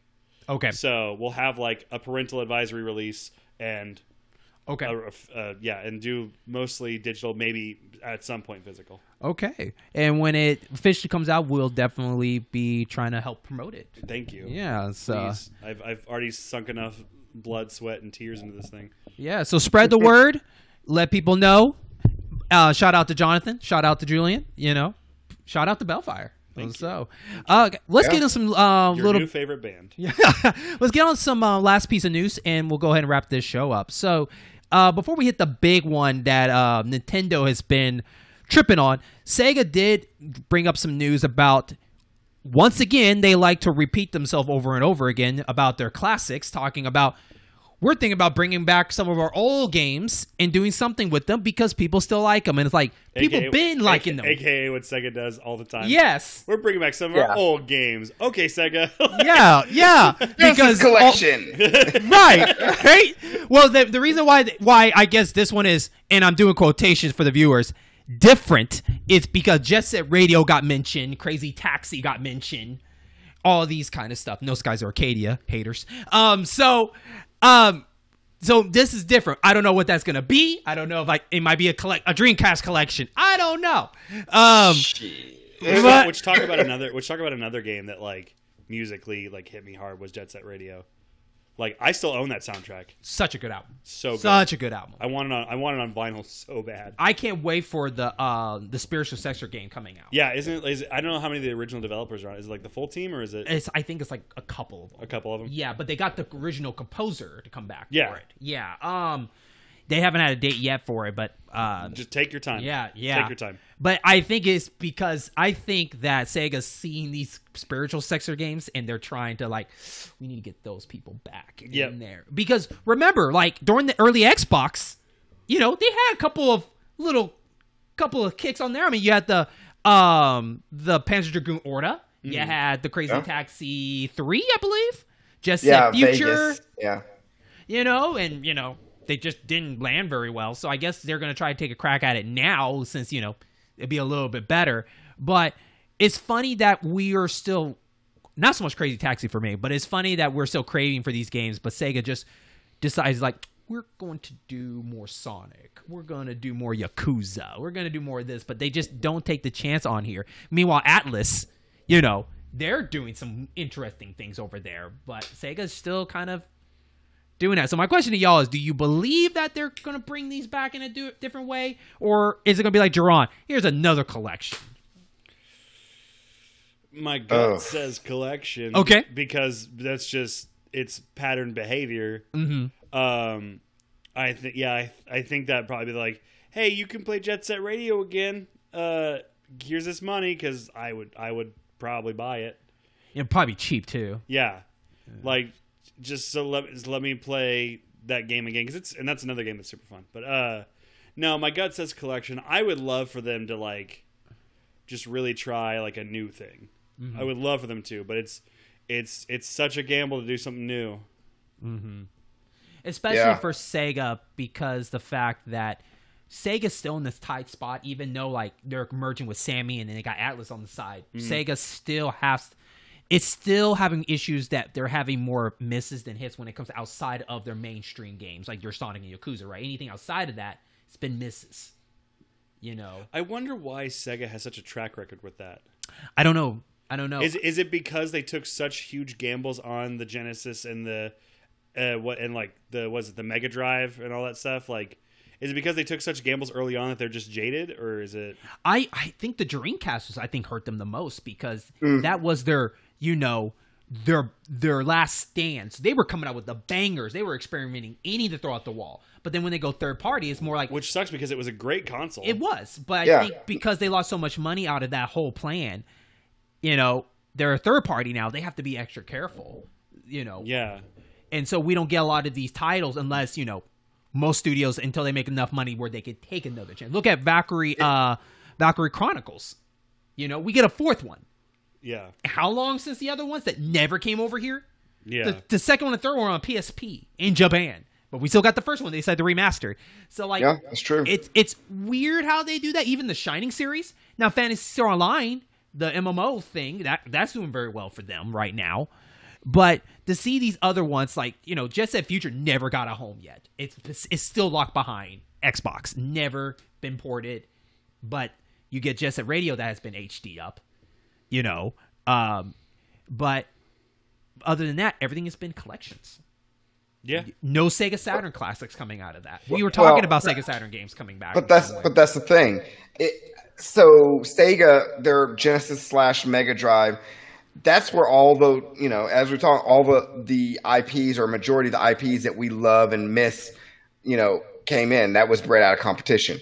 Go back to previous episodes, talking about Sega and the death of Sega. It was where they started getting weird and greedy with the 32X and the Saturn. Making some bad decisions spurred on by Sega of America, really.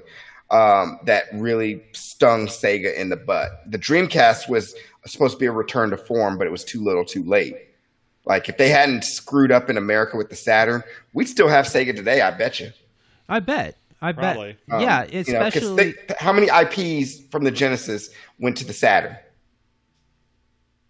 Yeah. Like 2, Shinobi, and I can't think of the other one. Sonic? One from the Oasis. Oasis. Oh, Shining. Yeah. Shining. Sonic. Yeah. Sonic, kind of. Not even a true traditional Sonic adventure. Yeah. If they were smart, they should do what they did with Streets of Rage 4. Let these other different small developers just get their hands on it and let them do something with it, and just slap Sega's name on it. Streets of Rage 4 did really well. And we come back to that thing I talk to all the time, is letting people have control. Take the ego out of your business. You already have the brand. Just literally be like, you know what? We've been doing this for so long. Here's a fresh take. It's worked for Nintendo so many times. Mm-hmm. Literally just look at the pattern of business around you. Be like, hey, we haven't had this title. Here's all of our stuff. Here's access to it. Go nuts. I bet you if you don't sit there and nitpick everything, I bet you get something good. Mm-hmm. Maybe we'll get another C-Man. I would personally would love that. I think that would be so funny. Oh, goodness. I want, bottom line, I want another Virtua Fighter. Well, there is rumor of 6. A 6th one coming. Rumors. True. Yeah, maybe it'll be revealed at Evo. Yeah, I mean, I'll put it this way. People are hungry. That's why there's a bunch of talk for Guilty Gear Strive. But people are rumbling. If Sega came back and said, guess what? Virtua Fighter's back. Virtua Fighter's back, bitches. Everybody would say, hey, welcome back. Come on. Yeah. Yep. Didn't Virtua Fighter have Master Chief in it? No. No, that was Dead or Alive. Dead or Alive. Yeah. Was it Dead or Alive? Yeah, are you talking... I don't. No, Dead or Alive had Virtua Fighter characters in it. Okay, that's why I made that connection. Yeah. Okay. Yeah. I mean, hell, a couple of episodes back when we did Baby Come Back, I said Vector Man. I think Vector Man can get another chance. I know he had a horrible transition during the PS2 times, but I feel like he can get a second chance out of that. There's a lot of hidden gems in there. I just don't think they're doing anything. Hell, give Gunstar Heroes to Platinum Games. Let them do something with that. For real. You know, like for real. That's like their bread and butter. Yeah, like there's a lot. A 3D Gunstar Heroes, yeah. Yeah, I mean, Wonderful 101 is a good kind of like example of what that game could look like. Yeah, and and we'll talk about another underrated game that no one talks about. That game's so fun. Right. So I don't know. I'll believe it when I see it with Sega. That's the same thing with EA. I'll believe when I see it to see what you guys are really going to do with your properties. Yeah. And whatnot. But speaking of that, let's go to Nintendo. So Nintendo is getting a lot of backlash and flack. I'm shocked. Based on, of course, now. Let's talk about Amiibos for a second. Amiibos was a hot thing during the Wii U times, right? Like, just collaborating with the Smash Brothers. Like, we got Amiibos here. They do cool stuff when you scan them and all this stuff. I mean, they're still pretty hot. They're still hot. They are. Because they also bottleneck them here, though. That's the other problem. If you're in Japan or Europe, no problem. Yeah. And it expanded onto the Switch, and so much now. I don't even think people use them more for features. I think they use them just because they look cool in their collection. I mean, hell, I have them and they look cool. I have all mine in a box still. Yeah, I got some in there too. The detailing on especially the more recent ones, is because they don't look like HeroClix. Yeah. So, or Sky. Oh, what's the one with Spyro? The Sky one. Skylanders. Yeah. Skylanders. Talk about another game that gets a lot of crap, but it's actually pretty fun. It's fun, but the modeling, it's hit or miss. Yeah, it's kind of, you know. No, they did the Skylanders amiibo crossover with Bowser and Donkey Kong, but yeah. Yeah. And so that's crazy. But you know, Amiibos is still growing pretty well. People are still buying them all out and everything like that, except for Animal Crossing. I don't think Animal Crossing really does. Because which it's funny because if they would have and I think initially done them, but there's so many Animal Crossing characters that when they put them in trading cards, I think that was a smart idea because a trading card thing totally fits an Animal Crossing crowd. Mm-hmm. Because like the Animal Crossing, I think audience, because that's also a game I got my wife into because my wife doesn't really play video games. Okay. But I got her Animal Crossing and she loved it for a long while. But like, I mean, the idea of collecting little things of art that can do things for your game, but like, just the idea of like collecting art pieces that have like your favorite characters, I think is a smart idea. Mm-hmm. In the end, I think it was a good idea. Like, granted, like your hardcore Amiibo people and your hardcore players are gonna be like, "This is stupid. I want my statue." but there's so many Animal Crossing characters. Like having that many Amiibo, like it's for what they do in the game. It's like, eh. But one thing is clear though is that each Amiibo has gotten better in modeling as we go. Like from the Link looking like he peed on his pants kind of stand to the newest one that we're going to be talking about from Skyward Sword. So you heard my thoughts about Skyward Sword. I feel like that is a game that I think that people wanted a game where they don't have to use motion control. So, you know, they decide to use the joystick to do that work. I feel like that's not going to work. I think people are going to use more motion than that. I think people are going to think that is going to be the best thing, and it's like, I don't think it's going to be as best as you think it's going to be. I mean, you have one joystick dedicated to slicing, the other one to move around. Good luck with that idea.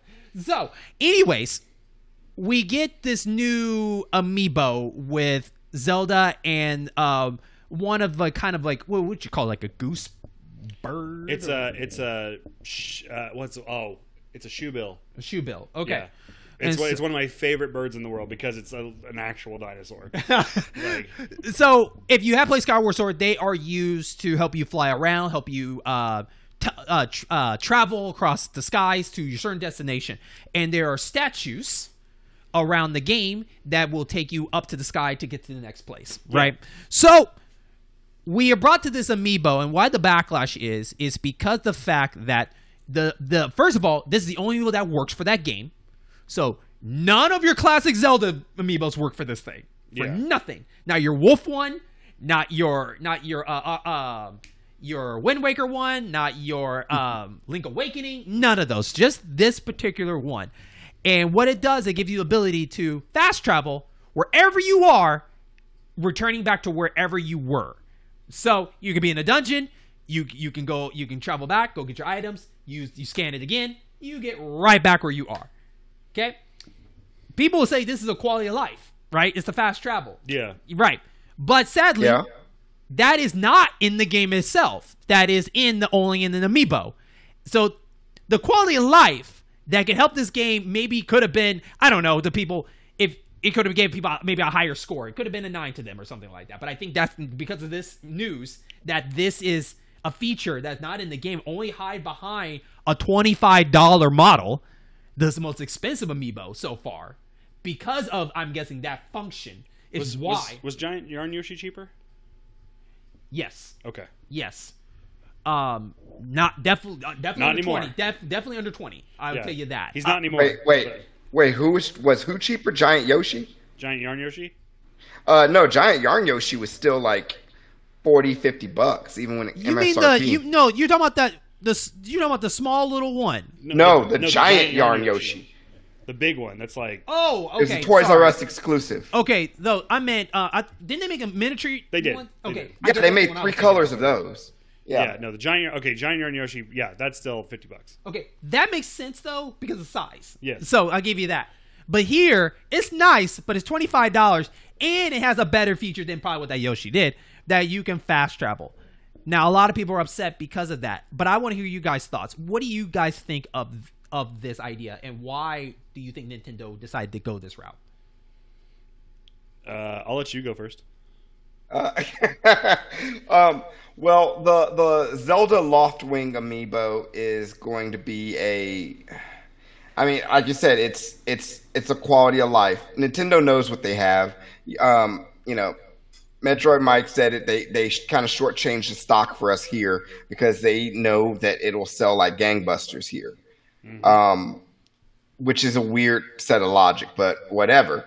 I will say, it's already the pre-order's already sold out on Amazon for now.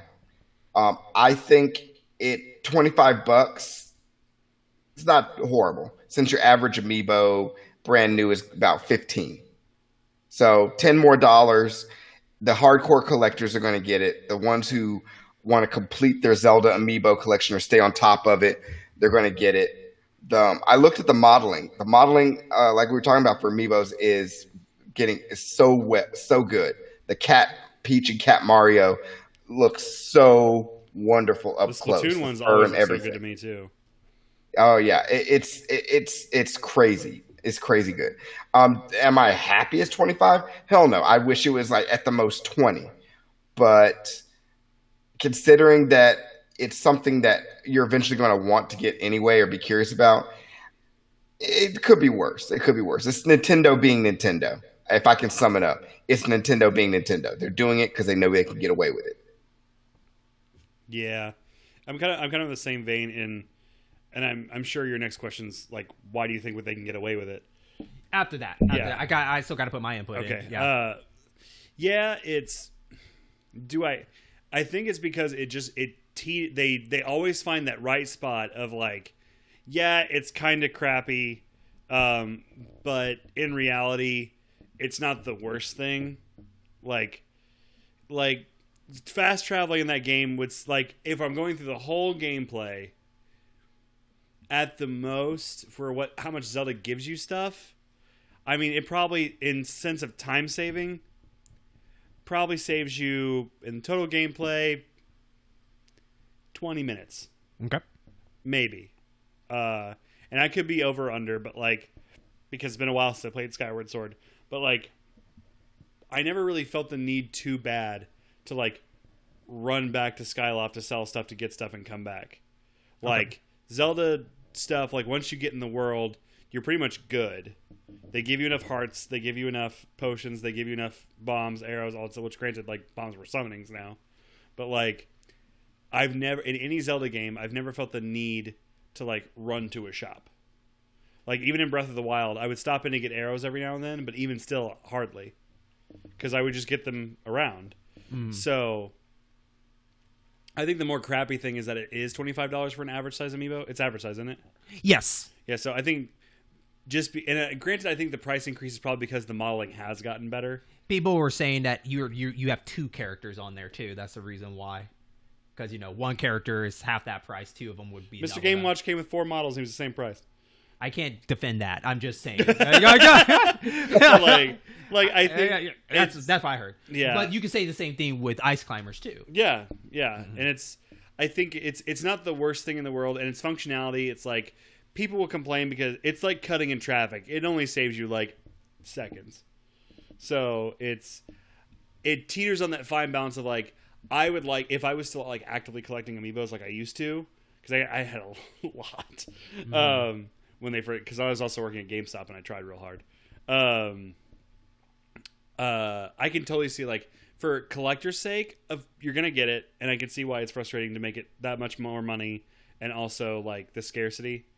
But I also see the business aspect of it. It makes total sense. You go, girl. Like you do what you got to do. Mm-hmm. I honestly think it's kind of ridiculous in my own opinion because just the fact that you have this. The funny part is that yes, they're going to get away with it. But it's just a damn shame that you're seeing a quality of life under a paywall, and it's kind of sad. Yeah. It's kind of sad, regardless. Yeah. Especially fast travel. It's basically now a main thing that you would do in a game, like in modern gaming. In modern gamings, right? And yes, I agree. You said you don't really go back that much and everything like that. But I would also say the people that playing this game for the first time will not know that. Yeah. And so it's gonna suck for them. And I think it sucks that these are selling so much they're just gonna disappear, and like no one's gonna ever have that feature unless they have it behind a DLC. Now, if it was a DLC option to buy it, I would still be pissed, but at least that's another option instead of my only hope is behind an amiibo. Yeah. Like imagine a physical thing. Yeah, imagine if Smash Brothers, the only way you get these characters is behind an amiibo.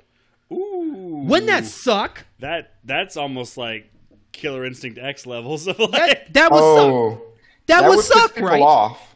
Yeah, the fact that you can't get this character because you can't find an amiibo. I think that's past the point of like that would be like they wouldn't get away with that. They probably would, but would they? But is it a tempting idea? I would think they would throw it at the wall with the first one just to see what happens.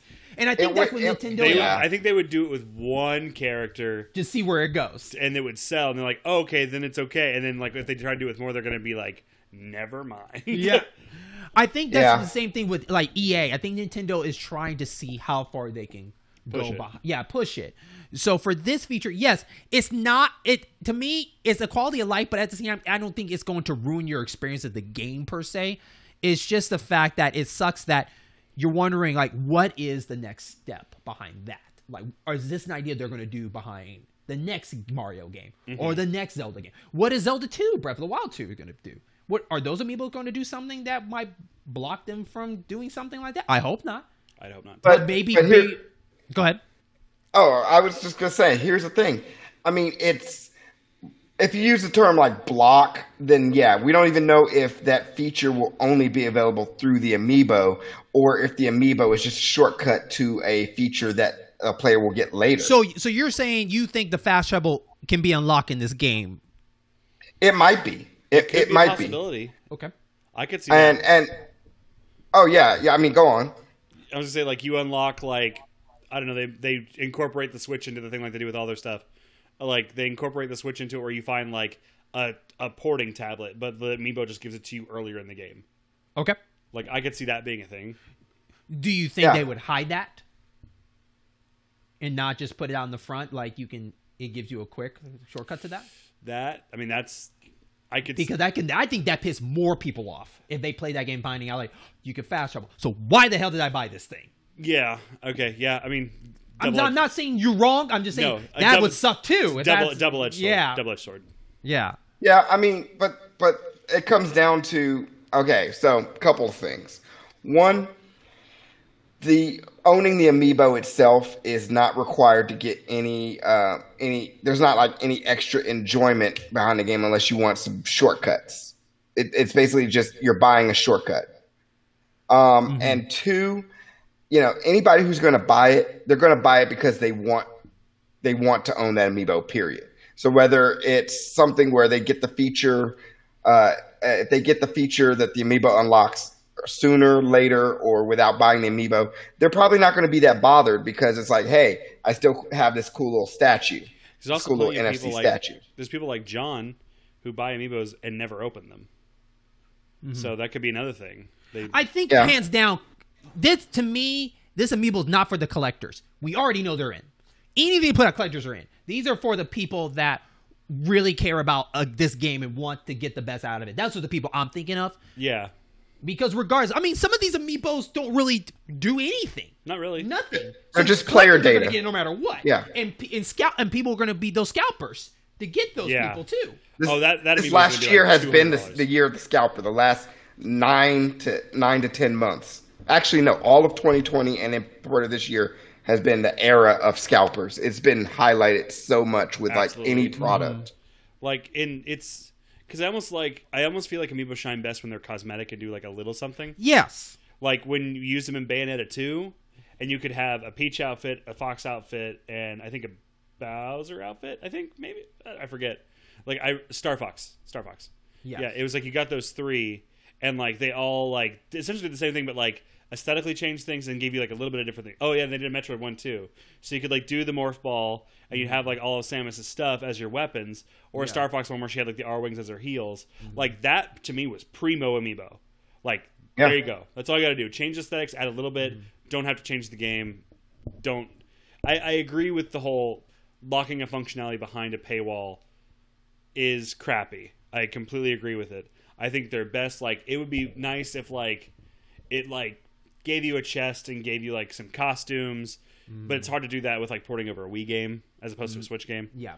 But like if they ported over that, or like if it just like unlocked little things like to make it like a cool, like I could see, I don't know, it's such like a roll of the dice and a double-edged sword of like it totally like it's not a big deal, but it's a big deal because of what it can do. Yeah, I guess that's why I'm more looking towards the future, what this could mean. Yeah. If this is the strategy they're trying to go for, because just like EA did, they had, pay to be better, paywall to stop your progression and stuff, like say like in Battlefront and all that kind of stuff. So my question is for here before we wrap up the show is, how come Nintendo's kind of getting away with these kind of things? But if EA or Ubisoft does this or something like that, they would get raided. I think it's because of legacy. Okay. I think it's because Nintendo is Nintendo, they can get away with it. Everyone else came in like really later. Like because like PlayStation itself doesn't, they don't come out with like these kinds of accessories and stuff like that. Nintendo's one of the last consoles that focuses on mascots and characters. Mm-hmm. Like, I mean, granted, everyone has their thing, like but not as iconic as but Nintendo. not as nowhere near. Mm-hmm. But I think it's legacy. I think it's because they've been around so long, and they have people like me who love Nintendo. It's one of the few companies that I'm still cool with them. I'm like, okay, sure, whatever, and I would pick it up to collect it for fun and have it, and maybe eventually use it, because I took all my amiibos out because I love messing with them, but and my buddy used to love like getting them and painting them, which is also a very fun thing to do, but I think it's just legacy. They have a reputation. They get away with it because it's Nintendo. I have to say it's people like you and I, the gamers. I think the gamers are at fault because they still buy it and they're not trying to set example of where our line is. Nintendo can keep pushing that line forward because they'll buy it. We're not putting a line. We're not setting a line for them that they cannot cross. Yeah. And we all seen this from all developers. Like people have sold broken games and people still go in to buy it for them and they still make money. Cyberpunk is a great example of that. People are hearing the game is broken and people are still going to buy it, hoping for the best. It's also because they want to experience it, and you have people who stream now, and like because you have that market of if a game is bad enough, it can be streamed. Therefore, even bad press is good press. True, very true. So, like Cyberpunk was like super streamed. All the broken stuff. You had Let's Players playing it along. You had people doing review movies. You had like super cuts of different stuff. You had people just like pointing out all the different stuff, and it was one of the most talked about games I've ever heard. And we talked about this in our last episode, Jaron, of people that complain about so much stuff. You're probably this small in that pie percentage. Yeah. You know, because half of the people, the rest are people that complain but still buy it. Yeah. You know, and it kind of sucks. So I honestly think it's us, the gamers' fault for not drawing this line yet with Nintendo of, look, you can't do this. Like, we've been cool with all the other Amiibos. Trust me, all 100 of them. But this one here, I'm not feeling that. Yeah, the only ever complaint I ever heard about Amiibo is that they couldn't get it. Like, that's the only ever complaint. The stuff, they cycle in prints. Like, they run out of print of something, you don't see it for about a year. Then it comes back, and et cetera, et cetera. Mm-hmm. You know, I still have yet. I think that one Amiibo I gave you, what was it, Ken? Yeah. And I gave you a Star Fox, right? You gave me Star Fox. I have yet to see a Ken or a Star Fox ever. So, because I was going to replace your Star Fox or replace my Ken. But it's whatever. But that's the thing. And like you said, the small piece of the pie, the very, very annoyingly vocal minority of what you hear on the internet, because they have the most time to type and bitch and moan about any and everything. Yeah. You know, and it drowns out any legitimate criticisms, you know, rather about this Amiibo or about Nintendo or anything like that. I mean, honestly, Nintendo's doing this with the Amiibo. It unlocks an additional feature. It's not new. I mean, the Cat Peach or the Peach Cat and Mario Cat for the 3D Mario 3D World, that unlocks like special super bells, super cat bells. You know, that make you invincible throughout the whole level. I think it'd been worse if it was like a stage. Like, you don't get this stage unless you buy this Amiibo. That would kind of suck. You know, that would, bonus stage. That would suck. Like. But in and of itself, like, content is not actually missing from the game. It's true. It's basically all it is basically unlocking an easier mode. The only people I can see getting legitimately upset of not getting this Amiibo are little kids getting into Zelda for the first time, maybe. This is not a good one to start out. Okay, anyways, like, no, it's not. It's probably your first good one to start out. But I think it's really interesting because Nintendo has, it's funny, this is the biggest one so far, but it's not the worst one. I could say the limited time of the 3D World. I mean, 3D All-Stars was the worst one with the limited time. It's going to disappear.